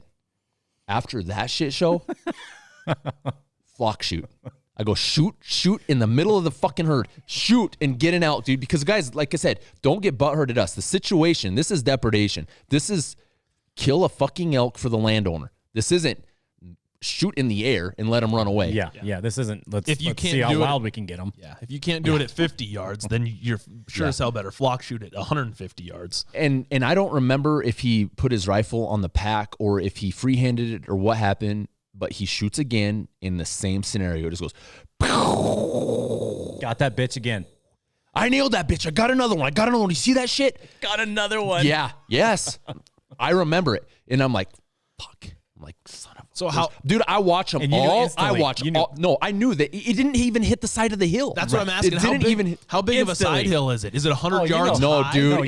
It's probably, yeah. It's not 100 yards up, but if you, it's slopes. Not straight up. You know what hill it is. Yeah. If you go from the base of the ground straight parallel to where we are, at the bottom of where that ridge starts going up to the top of that hill, it's probably 100 yards. So he had 100. He had to miss. Yeah, but it's at an angle. Feet. It's at an angle like this. So, but all those elk are right here, and he's at it.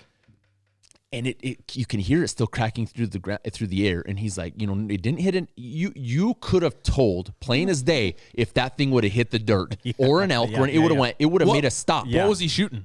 It was a 270. I was gonna say I'm pretty sure it was a 270 reloaded. I'm pretty sure. It was. Anyway.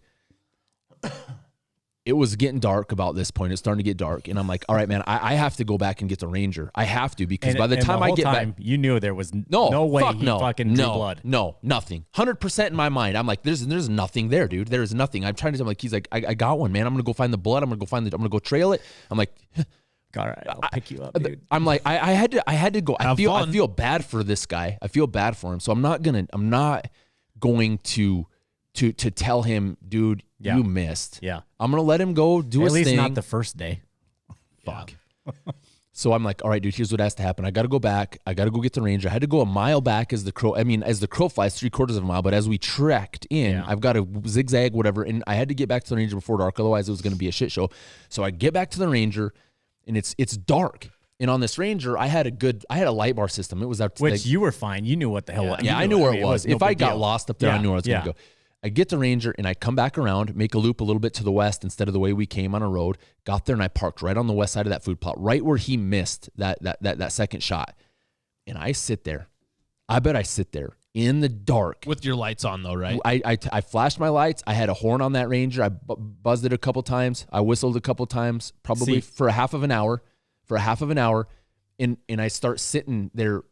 I started freaking out going, dude, he never ever told me this shit. Until last night, I think you told me. Yeah, I never knew any of this. And I'm sitting there and I'm coming to realization. I'm like, now this is in BFE, man. The closest house to here is fucking 10 miles. And you don't see any lights, or 5 miles. You get lost up here. And that's a straight line. Yeah, you're going over shit. You get lost up here. I mean, granted, if it was in the wintertime, you could have a bad deal, but it wasn't. But you get lost up here, you're going to be walking a while. He's going to fucking end up 20 miles away from somewhere. In circles, bro.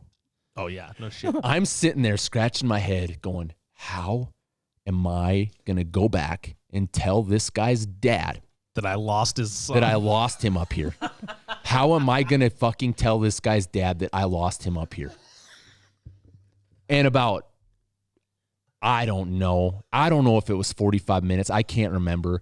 Did all of a sudden, drive down there? I drive to the food plot? Yeah. Oh, dude, I was parked right beside it the whole time. Oh, the whole time I was parked but he was tracking him, bro. It was pitch black. He had no, dude. It was pitch black. He had no light. I could have saw it. I know he was in the food, somewhere in the food plot. And I'm like, after 45 minutes, I was. You know how it always goes. The minute you're about ready to get up and leave, something happens. Yeah. I'm like, fuck. I'm not gonna. What am I gonna do here? What am I gonna do? And here he comes. I hear something, and he comes up, walking up, and I go, you didn't find anything? He's like, no, I didn't. I'm like, I was just kind of quiet. I'm like, dude, I'm sucky deal. He kind of goes, boy, man, I bet you think I'm kind of something after I tell you all this shit and then that. I'm like, oh, stuff happens, man. No big deal. Stuff happens. No big deal. It's stuff happens. They had to go home for the week.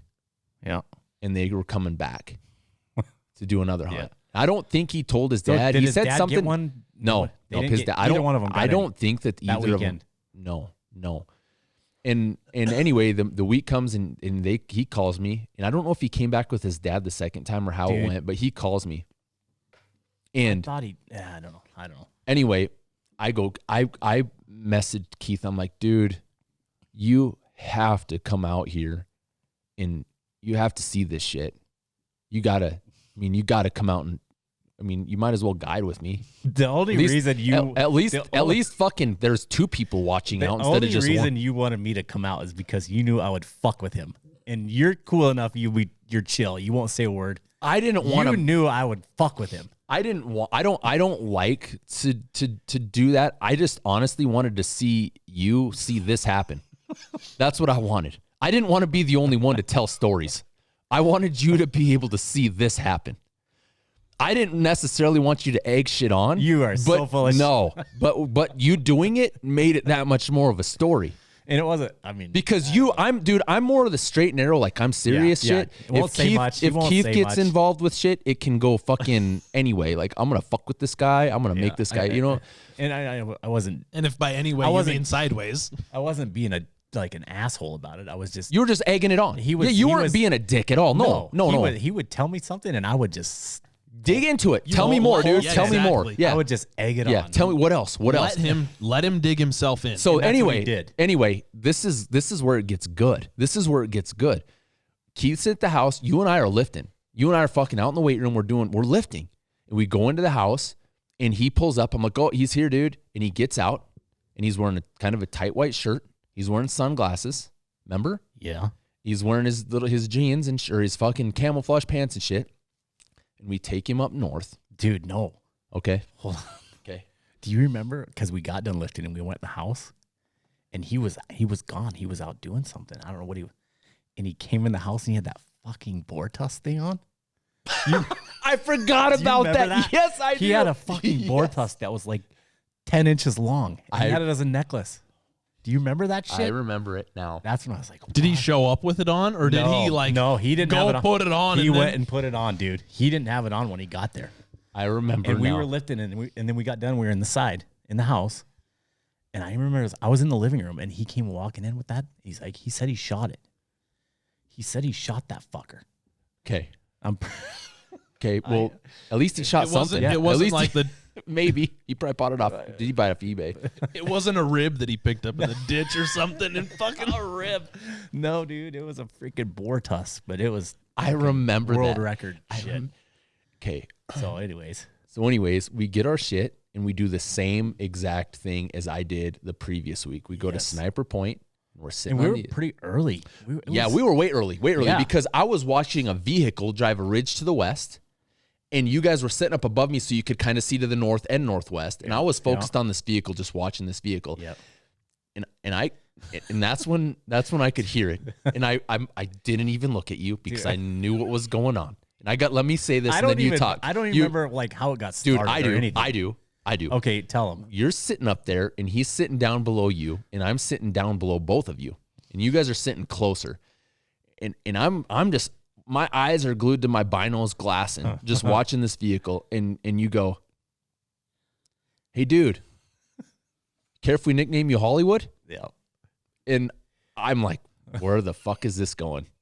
He's like, you wouldn't even look at me because I knew it. Laughing. You're like, well, we called James' nickname Skinny. Yeah. And he's like, well, yeah, I guess. What made you think? Yeah, What do you think we called me? I guess. What do you think you call me Hollywood? And you're like, well, you got out. You were wearing shades. You had a tight shirt. You fucking got that badass tusk on your necklace. You look like somebody from Hollywood. You just call you Hollywood. He was okay with it for like a couple minutes, dude. And he just sat there and thought about it the whole time. And he was okay with us calling him Hollywood. Which is a good nickname. And I was like, I'm skinny, dude. Yeah. I'm fucking skinny. I was trying to be cool. Nice guy, dude, what's nickname, dude? We'll call you Hollywood when you kill your shit. Hey, Hollywood, nice shot, dude. And he thought about it for the longest time. And then it came. Actually. Do you want me to say it or are you going to go ahead, dude. Okay. So I'm sitting down below and I had to bite my tongue. And all of a sudden, like he said, about 2 minutes go by, and it must have just been eating him up. Mm-hmm. And all of a sudden, he goes, "Well, actually, I prefer Boogeyman." I think he said they called me Boogeyman, dude. I think he goes, "Well, actually, I prefer Boogeyman. They called me. Well, why that? And because they called me Boogeyman." And I'm down there going, "Dude, just stop, Keith. Fucking just stop, dude."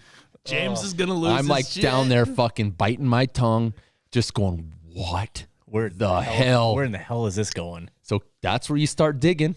That's where Keith starts digging and go from there, dude. Dude, I don't even know what I said. You go. Why do they call you? Why they call? What's up with that? Why do they call you Boogeyman? How'd you get that, dude? That's pretty cool, Remember what he said? And he's like, well, I used to go in the mosques like a couple days ahead of time, and I'd just sit in the dark with a knife.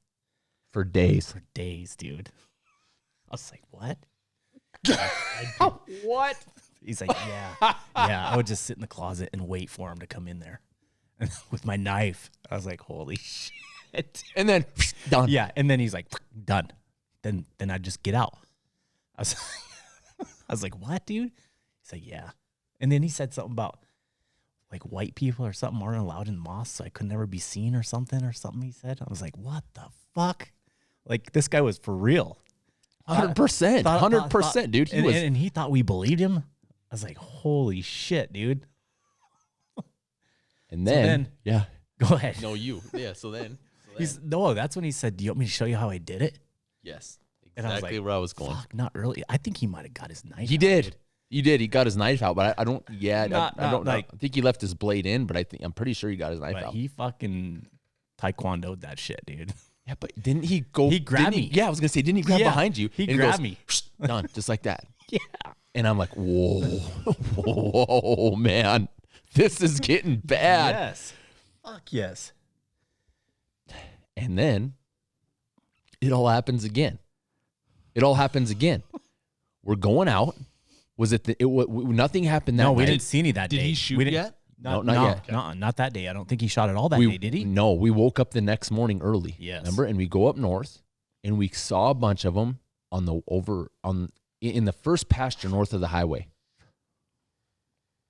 Weren't they? Okay. Like just Yeah. south of the rough Yep. quarter, Yep. right there. Yep. And we're coming along the edge, and we're coming from the east. We hit the rough quarter, Yep. and they're all right there to the west of us. So we go down a draw, and we're on foot. You and I remember, Yeah. just pretty Yeah. simple deal. We get right up Dude, on the I ridge. think you might have ranged him that day. There was a whole herd of them. Yes. Same thing, all Yes. together. And I'm like, fucking shoot And them, flock shoot, dude. Yes. I think he Same dumped 2 rounds His round ended up in the same place you fucking when you shot with you. in the highway. Yeah. Yeah, it's the highway in What? fucking Do you, Arkansas. did he say? I mean, Yeah. He's like, I fucking got her, dude. I got her. okay, And I was like, 2 shots. keep going, dude. Keep shooting. He might have shot 3 times. Yeah, I don't even remember, but I know he didn't fucking even come close. Absolutely no way he did. No, we get we get in the Ranger and we drive over to the side hill where he missed. We fucking scour the ground for. Acting like we Native fucking grass, were yeah. looking for blood, and when we knew there was none. I was just checking the pasture grass because I was fucking Yeah, seeing. you were- I mean, there was and we get up, we get the Ranger, we go back to the highway. Remember this? We get to the gate, and he gets out, and he goes, "Dude, I know I hit that elk.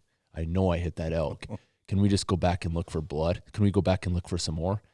And I'm like, "What do you say to that?" Yeah, exactly. What do you say to that? He goes, "I know I hit her." I Even know. me being an asshole, I mean, I didn't even say nothing. I'm like, I didn't say a word. I wasn't gonna say, "No, dude, you didn't fucking come close." But what did we do? We turn around and we drive all the way back up there and we look for nothing. Yeah. We look for the fact that wasn't there Yes. for however long. I don't. I don't remember. Walk No. around for an hour to make the dude feel good about himself. Wait, we missed a key spot in this. Before we went out that morning, we were out in the weight room the afternoon before and we said, "Dude, verify 0." That's Dude. why I asked if he shot. Are Because I you remember sure that's what it hearing he was, or shot. was this after everything, dude? I'm pretty sure it was after. Okay. I'm pretty sure it was Okay. after, dude. So it was after was that we after? get home Yes. and we're that's when like, it "Dude," was. because we were going to maybe take him out again that evening. Yes. Yeah, you're right. You're right. And then nothing came to it. We never 'cause saw remember nothing. he shot, and then all of a sudden he had to go home. Yep. That's what happened. Yes. So here's what happened. So Keith and I are in the weight room again doing what we do, lift. And I'm like, I didn't want to pressure him by watching him. Right. You know, you can We get didn't even pressure. go out there. No. If He you went and hung up the target and everything. I don't think we even went out there at all. No, we were in the weight room and he sat down. It's 110 yards, 100 meters. He proned out, good shooting position, shot down, and I think he shot 2 times. Yeah, I don't, Pretty sure twice. Was it one of those? Yeah, it was one of those. Yeah, it So was. a 24 by 24 inch freaking Yeah. sheet of paper. That's Yeah. what it was. You guys might Dude, not be I able don't to- even think he shot from 100 yards. I don't remember. Anyways, But we might have put it on a box and he shot closer. no, I thought he just shot right outside the weight room on the grass. Oh, okay. Maybe that, I don't know though. Maybe not. which is only 60 yards. Right. Well, then we're lifting and I didn't even know. You're the one that knew it. Well, we didn't even say anything after he shot. No, we're like, how'd it go? And he's like, oh, it was good. Dude. All right. Yeah. He brought Okay. he brought the target in. And No, threw he did it. Oh yeah, yes. He brought the Crumpled target it in, up. crumpled Yes. it up, and threw it in the garbage. Yeah. In the reloading in the weight room. Yes. Well, after we go in the house, I don't know if he got a phone call or what happened, but he left and had to go. yeah, And Keith's we're sitting in the house, and he's like, you guys stayed in there. I didn't even say. I think I just went out and got it. we're sitting in the house, and Yeah. I'm like, dude, his Yeah. target. And I'm like, no way. So we go get the target, unfold it, open it up, and he has 2 rounds that I don't even remember how far off they were, but they were not on the grid. No. They were off the grid. Yeah, no. But here's they were probably 3 inches apart, 2-3 inches apart. The 2-shot group that he I shot. don't remember how close they were, but I just remember they Probably a group about like that they were barely hit that fucking target. They barely hit the paper. And That's what this paper is like this. It's a gridded paper. It's a zero. It's a target. It's a zero target. But target zero. But he hit the paper and he couldn't even hit the side hill. That's the thing. No, the dude, fact but that I think he fucking shot from 60 yards, dude. here's Well, the he shot thing. the elk at here's 50. here's the thing. No, he didn't. He missed The first- He didn't shoot shit. That's the thing. How we're still mind boggled that how Dude, how he did just you absolutely fucking freaked. freaked? That's what it was. 100%. He freaked the fuck out, he dude. freaked with a rifle that's not even close to sighted in. And it What's was that just get a you? force multiplier. Holy and shit. I'm like, dude, man. All I know is if his shit hit the fan scenario, that dude goes to the back of the line. No, he He's might not hit ya. covering me. He's Yeah, not- fuck that. He's not Fuck, standing you behind go me. first. Shoot you in the back, dude. You take his Oh, gun away. Shit, dude. That's the story of Hollywood right there. How classic is that? Yeah, we still talk about Hollywood. All the time. Yeah. And there was some shit that went on a little bit, trying to do some stabbing on the county line. That, Oh my gosh, I'm fucking. That's not good. Backfired on his ass. Yeah, we're not going to talk about that. We can't talk about that. Holy shit! Just Did you shit, remember dude. that, dude? Did you know about it? But we won't. I'll do tell- it I'll later. tell I'm pretty I'll sure I was in college when all this happened. I'll tell you later, dude. Oh my gosh, It's the like- shit, dude. The shit that you hear. The shit. We got more. They're not as good as that, but they're still cool stories. Like this year. I mean, it was 2 years ago that this guy was an official, game fish and park official, and I think him and his dad came out. We had a really wet year that year. Really wet year. And I thought that they had it covered. I'm like, yeah, I'll set you guys here. You guys kill one. You should be good to go. Well, about an hour later, after I set them there, get a phone call. Hey, would you come help us get this out? And they shot this elk, and it was in the middle of Wayne's Oh, I wasn't here for that. water hole out there. It's a lake. It was a lake at the time. Well, About knee high. yeah, knee deep, thigh deep, Yeah, out in the middle. Probably 80 yards across. It's out in the middle of Yeah. a cornfield, Yep. right? He had corn And out there? this time it was in the middle of a cornfield. We had a really crazy, unseasonably wet year. It's probably a 20-acre little Pond. hole, yeah. Yeah. When it was full. Yeah. And he shot it out there a couple hundred yards away. First time this has probably ever happened. We get there. By the time I get there, luckily he didn't hit her in the guts because she was bloated up hard as a drum, probably full of corn is why. I took a lariat rope, a lasso, freaking around her neck, snugged it up. We walked. Instead of quartering her up and walking a half of a mile or 3/4 of a mile around this, put that rope over my shoulder, walked right back across the middle of that lake, Floated her. floated her. She fucking floated like a freaking life preserve, dude. Yep. And drug her right across to the edge. Took probably 3 minutes to do it. Got wet, feet, wet, whatever. Got her to the edge. That was another gut job that you had to be careful about. Quartered her up and probably took her, I don't know, what is it, from that edge of that, 75 yards to the edge of the trees where those guys could park. Is that the one Through you the drove corn? with your motorcycle or not? No. No. Yeah. That was just this in, year. in the sunflowers. Yeah, just Okay, this last okay. year. So that was Same spot though, yeah. Pretty close. straight north of there. Okay. The Straight dirt north of bike there. was straight. Yeah. north of there. Okay. Straight north of there, about Right up by probably that tractor. 150 yards. And that's one. Yeah. So John, a couple good guys came and they're good old fellas. Well, they weren't even old. Just a couple guys that were ranchers from back east, and they shot a cow in Wayne's sunflowers. She was probably in the edge of the sunflowers, 150 yards, probably in there. Yep. And John and I had our bikes. We're like, oh, fuck, we'll just drive our bikes up there. It's quicker. We'll be able to help them just quarter out. We had our packs on with our knives and shit. Yep. So we drive all the way up around the edge of his sunflowers and meet him up there. I'm like, son of a bitch, that's a big cow. Like, this I don't want to gut her and quarter or debone her there because Wayne doesn't want her bones in his field. Right. The easiest thing's going to be to just drag her. So they didn't even gut her. Did they gut her there first? They gutted her. Okay. They gutted her. They gutted her, and John had they had a tow rope, a tow They had strap, a a tow strap, like a seatbelt strap that was Yep. a tow strap. And we tried to figure out a way to hook it on the motorcycle. John's like, dude, just wrap that shit around your waist. Yep. So I was on my brand new KTM and I wrapped that around my waist, and then we tied it to her head. And then everybody grabbed a leg. And Yeah. We just did it in one, maybe two pulls. Yeah. And we're just 100 yards out. straight down the sunflower rows. And I was ripping on that bike. in first gears, and it hurt. My waist probably was stiff for a couple of days because it sucked it so hard down on there. Yeah. But if I would have ripped on that KTM, it would have shot that bitch right out. Dude, that's how hard I was pulling, dude. So I was clutching it the whole time and just pulling and lugging it. But how much do you think it helped? Fuck, dude, on an 800-pound cow? Yeah. I bet you were pulling 600 of it. I mean, I was shit, you know. Yeah. Well, I mean, got it out of there. You were pulling with a your motorcycle. Bike. You were pulling with your bike. I freaking was pulling on a leg, and then those two not in real great shape dudes were doing whatever the hell they were doing. Along, they were stepping on sunflowers. Get it, John? Yeah, Trying not to get stabbed in the knocking throat. down Wayne's sunflowers. They were good dudes, though. Yeah. I mean, there's guys that come out that I've had when I lived over there in the same place. I was in the same reloading room, the same weight room, where I've set guys up in the east pivot right over here, which is the crow fly is probably, well, we got that target out there. It's 1,250 yards, so about 1,300 yards to the edge of that corn. Yeah, that's a perfect spot because there's a water tank right on the west side of it. They live in the corn. They come out of the corn, water at the tank. I usually set hunters there. And I set this guy, he's like, I never shot an elk before. So I'm like, hey, just sit right here. You'll get one. And I'm sitting in the reloading room lifting, and my phone rings. Hey, do you guys have horses out here? I'm like, dude, No way. shoot it. Shoot it in the head. I thought it was, they have big old heads. Yeah, hell yeah, they do. And just coincidentally, the same, it was the horse. Fuck.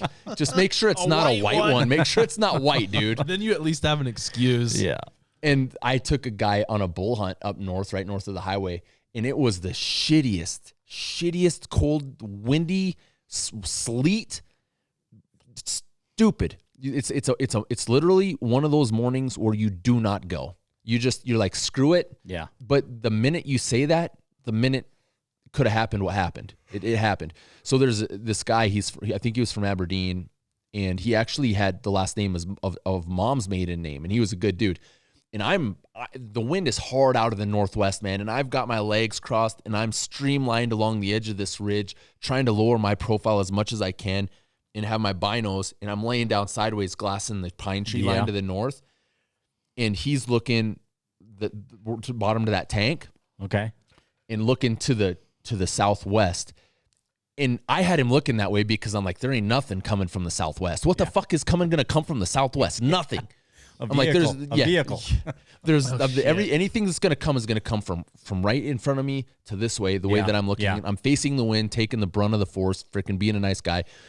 And I hear him, hey, do you guys have horses here? And I'm like, what? I whip around, and this was like probably just starting to be shooting light. And I look, and it's a freaking elk walking right at us. A bull, a lone bull. And this guy he's a paid hunter. And he does not give two shits about how big it is. He goes, I don't care. I don't care if it's huge. I don't care if it's a spike. I don't care if it's a raghorn, whatever. It's got antlers, and he asked if it was a horse. Yes, it has antlers. Yeah, I look at it. Dark though, I go, right? dude. It was dark. It was light enough to see antlers No with way. your eyes, dude. Yes. No, it's a unicorn. With two horns. Needless to say, I'm like, no, dude, it's not. No, when he said horse, I whip around, and that elk was right You knew in front of us. instantly it was a fucking elk. 50 yards. Smoked it, done. Probably a little 5x5 rag, and he was happier Yeah. and shit. Yeah. So you just, I mean, you get, it's cool to deal with guys that have that kind of experience, that have never seen one. They've never dealt with them. Yeah. Most of the time when that happens, it's the size factor. Most of the time, body of the animal. Yes. Yeah. They do not know what they're getting into. Yes. They shoot an elk, and they're just mind boggled, and they're like, what do I do? Yeah. they're in shock. They're Well, like, they've dude, been eating corn for the last 3 months too. It's like, I don't know if they think they're only going to be 500 pounds, but I mean, it's 700, 800 pound cows. 1,200 pound freaking bull. Yep, like we do. That's a good one. I wasn't sure if you're going to get to that. I see it now that you have it wrote down. So, that's. I mean, here's a good one. Before we get to that one that you said, I was over in my pivot, and it was corn, obviously. In this kid shoots one, and at the center pivot there is a water hole there, and it usually doesn't necessarily fill up with water, but if it does, it usually stays that way because when the pivot runs over the top of it, it maintains the water in the water hole. Right. This kid shot one there. Good dude. I know. I don't know him. He's a good dude. And he never shot an elk before. And he pulls out a Havalon. You guys aren't familiar with Havalons. They're a scalpel. They're a surgical knife is what they are. They got surgical blades that are replaceable, which I use one to cut calves, but I don't. I like to sharpen mine, dude. Yes, I like to sharpen mine. Clean elk or anything. Yeah, I just like the fact of sharpening my. I mean, I like it, and I just like freaking cutting just sharp. But this guy had a scalpel, and he pulls it out, and it's a fucking fish fillet Havalon scalpel blade. One like this. Yes, like a fucking sword, dude. Like that long. Like that. And I'm like, whoa. All right. The Barracuda. I'm like, I think that's what they call them. Yes. I think that's what the Havalon models call the Barracuda. Really? And he gets down there, and I roll that elk over, and he's got his hand up on the belly. And he's getting that knife up underneath. Oh. And he's got his hand up on the belly, dude. And I mean, That's when you walk. I'm sitting there. I did. I'm It like was just watching, running and through I'm your like, mind. I'm like, dude, this is gonna give me the chills. And it goes up and through and up, fucking miss. And I'm like, dude. I go, dude, don't. You're gonna cut your fucking. You're gonna bleed to death. You're gonna bleed to death. And I'm like, in my pack, I've got a tourniquet, but I don't want to have to put that motherfucker on your arm and twist it off. I don't want to have to deal with that. And he was good. I didn't say that, but I'm just thinking. I'm like, he's like, dude, hold on. He's like, I've never shot. I've never. If you have it, help. Yeah. So it did. I'm like, all right, when I gut an elk, here's what happens. I get it. Even when a hunter shoots an elk, I get an adrenaline rush, man. I'm up there and I'm like, fuck, dude, let's do this. Let's do it. Let's do it fast. We're gonna gut it. It's just a factor. And these guys that kill these elk, they lose their shit almost as fast gutting it as they do when they're pulling the trigger and freak out about buck fever. They start freaking out. That's the time after the gunshot is done to fucking chill out. Yep. Just relax and get your fucking bearings so you don't cut your finger off or stab yourself. Yeah, you're 30, 40 miles away from anything that's going to save your ass. You're done, you dude. Better chill. Yeah, you're done. That's little things like that nobody thinks about that you can end you real quick. Yep. A little thing like a fucking knife. Little stick. And you're done. Fucking your whole everything. How are you going to fix that? Yeah. I mean, tourniquet would, which we carry, but still, I mean, it's something that you always have to have in the back of your mind. It's safety, man, that people don't take into consideration. They don't. I mean, I carry one in my pack and gauze, clotting gauze for when we're hunting. I mean, we're good with our shit, but you never know, man. I mean, you just never know. We've seen guys, the same thing, guys that have come in here every year we hang them up, and guys, the first thing they do is, I mean, they just start cutting and start hacking, hack with a fucking China-made piece of shit that's duller than dull. Oh, fucking butter knife, and then to the bone. Yeah, I mean, it's dull, but the reason it's to the bone is because they're freaking pushing so hard. It's bad deal every year. Yeah. Shit's hanging open, man. And I'm like, that's someone always cuts themselves. Yeah. And we always ask them before, do you want us to do it? And we just, I mean, do it. We'll have 3 knives going at once on that freaking elk. And, I mean, it's dude, there's that saying. It's just down to a freaking art. Yeah. It's a skill set. That's an acquired skill set. It's like this: slow is smooth. Smooth is fast. There's that saying, and that's exactly pertains to this. If you go slow and smooth, you're going to get it done fast and efficiently, as opposed to freaking the fuck out and cutting your finger off or cutting something and then you're done. You know, taping your finger up, doing it with one hand, but getting in a hurry and cutting guts and having to deal with that shit. Yeah, literal. Yeah, shit. That's one of the things that's a huge pet peeve. I don't care about your meat, but I won't. If I gut them out, dude, I take the time. I'm so meticulous that I honestly will pride myself on not cutting a gut. I see that shit all the time, every single time. Cut a gut down in the small intestine where it's just watery shit. Oh, bad. Start cutting meat out. Yeah. And that's if a tapeworm doesn't crawl out. I've never seen a tapeworm in an elk. It's in the other body. Have you? I haven't.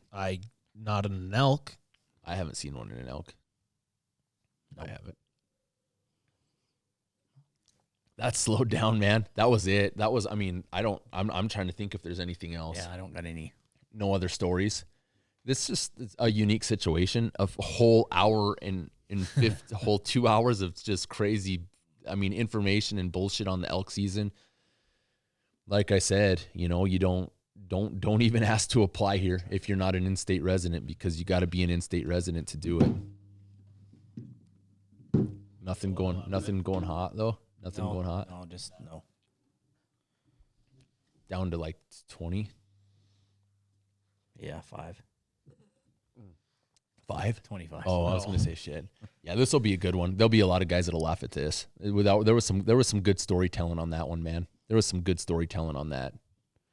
And like I said, nothing against them. We're not name dropping anybody. It's just it's Just what it is. It's an experience.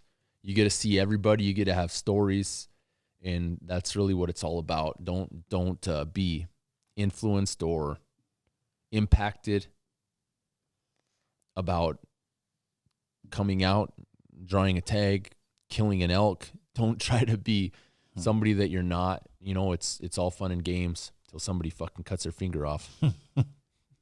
Then it's just funny, as long as it's not you. Yeah, then I'm you know, knock on wood. Yeah, start talking shit, and that's the first thing that happens. Yeah, no kidding. But with that said, man, that's a rundown of the elk situation. So you guys know we're not just coyote killers. There's a lot of shit that we do, and it's fun. We enjoy it. It's a non-stop situation with what we do. You know, there's one thing that we didn't cover that I just kind of thought about was I'll tell you guys that are applying for elk late season or mid season or whatever, don't ask me about shooting fucking coyotes when you have an elk tag, because that's the worst thing that you can do. Or ever. Don't ask. Dude, we had that one guy. My gosh. I don't even care if I get an elk. I just want to shoot some coyotes. Fuck. I told him on the spot. Holy shit. Right? We stopped. I got an elk tag I'm looking, but I don't really care about that. I just shoot some coyotes. I just care if I shoot coyotes. I think he wanted to ask if he'd just jump in. Dude, I told him, I go, if you shoot a coyote, I charge $500 a coyote. If I catch you shooting a coyote, he's like, oh, blah, blah. No, he was bragging. I had to do a 1099 because all the fucking coyotes I shot last year. Yes, I'm like, that. Fuck, why are you out here then, dude? Yes. I didn't hear that one. Yeah, he shot so many coyotes and made so much money, he had to do a 1099. Yeah. Well, he wouldn't have had to do one this year. Yeah, that's he would have made shit. like fucking $80. He would have fucking done a chapter 11. Bankrupt, bitch. File. Yeah. But seriously. No, don't do it, Had guys. an elk tag, a cow elk tag, and said, he had the balls to say, I don't care if I get an elk, I just want to shoot coyotes. Yeah. I've had guys that have shot them here. I've had guys that have, and they come in bragging. Yeah, and they bring them. They did you a favor. Yeah. I'm like, dude, do you know what we do? Do you fucking know? Do you know that we kill coyotes? Do you know what we do to guys that shoot our coyotes? First of all, we don't let you elk hunt here anymore, ever, or your relatives forever. Put that fucking elk tag on that coyote and get the hell out of here. Yeah, that's fucking good. That's good. That's exactly right. Hope those backstraps taste good. That's a pet peeve, man. That is a huge pet peeve. And anybody that's in the state that we're in that is considered, unless you're Christie. If you're Christie, you can shoot as many coyotes as you want with your elk tag and an elk tag, and I won't care. You know who I'm talking about, right? Yeah. Thought you weren't name dropping. Well, she has a full-time invite out here. He already name dropped. Yeah, dude. That's what sucks. She was posting all those pictures of and didn't even post ours on Twitter. Just posted a whole bunch of all them other ones because the guy that took the picture didn't have all the guns in the background in the Capitol. If they would have had all the guns in the background, and if I would have just chilled and relaxed and said, "Dude, take a picture with us with all the guns," instead of freaking out, it would have been something special. But it wasn't. So now we have to wait for her to get the elk tag. Yeah. Or come out and do a filmed thermal hunt for predators. That would be the best ever. You can say something. I don't care. I don't have to say anything. I'm thinking that we're dropping some pretty cool shit on the Ops apparel on the Yeah, it's like daily. the store. New shit comes out daily, it seems like. Dude, we got a guy that's working with us that's a freaking badass that knows what the hell's going on. He's ambitious. Freaking dude's freaking cool as shit. From American Trigger Pullers. I mean, he's got awesome ideas. He's ramped up, and I'm excited. I'm jacked to start really pushing the envelope with what we're doing. I don't want to dilute anything that we do, but I also want to bring some of the ideas that we've had over the past to light and kind of bring them to market. Like the new hoodies that we just popped up with here a couple days ago, kill them all and let the fur buyer sort them out. That was something that I said that like probably 7 years ago. I'm like, that needs to be on a t-shirt. That's just cool. He's got some really cool ideas. Keith's had a couple cool sayings that we'll probably put on a t-shirt. We'll probably make a kinked out t-shirt, but we've got some really cool. I haven't heard that one yet. That'll be a cool one. Kinked out, dude. And then have a fucking stanky eye looking at the side of the TV. That's going to be what it is. For real? Yeah. No. Something though. I don't know. The term kinked out can be applied to a lot of different scenarios. Yeah. It can be an eye. It can be it can be a stanky eye. It can be a coyote's coming this way and then angling him this way. That's a kink. That's a kink out. Be a cow from behind with her tail kinked. It could be a coyote looking at us 50 yards away, fucking his head doing this, kinked out. We kink, That's a term that we use. Yeah. Where else do you hear that? Quite often, actually. Yeah, quite often. Hollywood was kinked out. If we put that in the library, the term of kinked out would be use kinked out in a sentence. Hollywood was kinked out. All right, we're done. We're getting there. But anyway, guys, make sure to check out the store. We got some pretty cool stuff. The Crypt Tech fitted hats are badass. Lots of different options. The snapback hats are cool. We got some cool hoodies. And once again, be sure to subscribe to the Ops YouTube channel. That's cool. That's a good place to start because we want to get 100,000 subscribers. We're close. We've got like getting really close to 91,000. We're at like 90,600 or something like that. I got to pay a little bit closer attention. Be sure to check out our Instagram page, O'Neill Ops. We have Ops Pro Staff, O'Neill Ops Pro Staffer. They're on there as well. And Facebook. I'm putting some videos up on Facebook that are just kind of raw kills that have been generating some traffic per Rich Ishihara's recommendation, the guy that runs the Ultimate Night Vision page. He knows his shit. Hope you guys enjoyed it. Give us insight if you guys want to have us go over certain talking points. Let us know. If we have some insight on it, we'll cover it. We are out.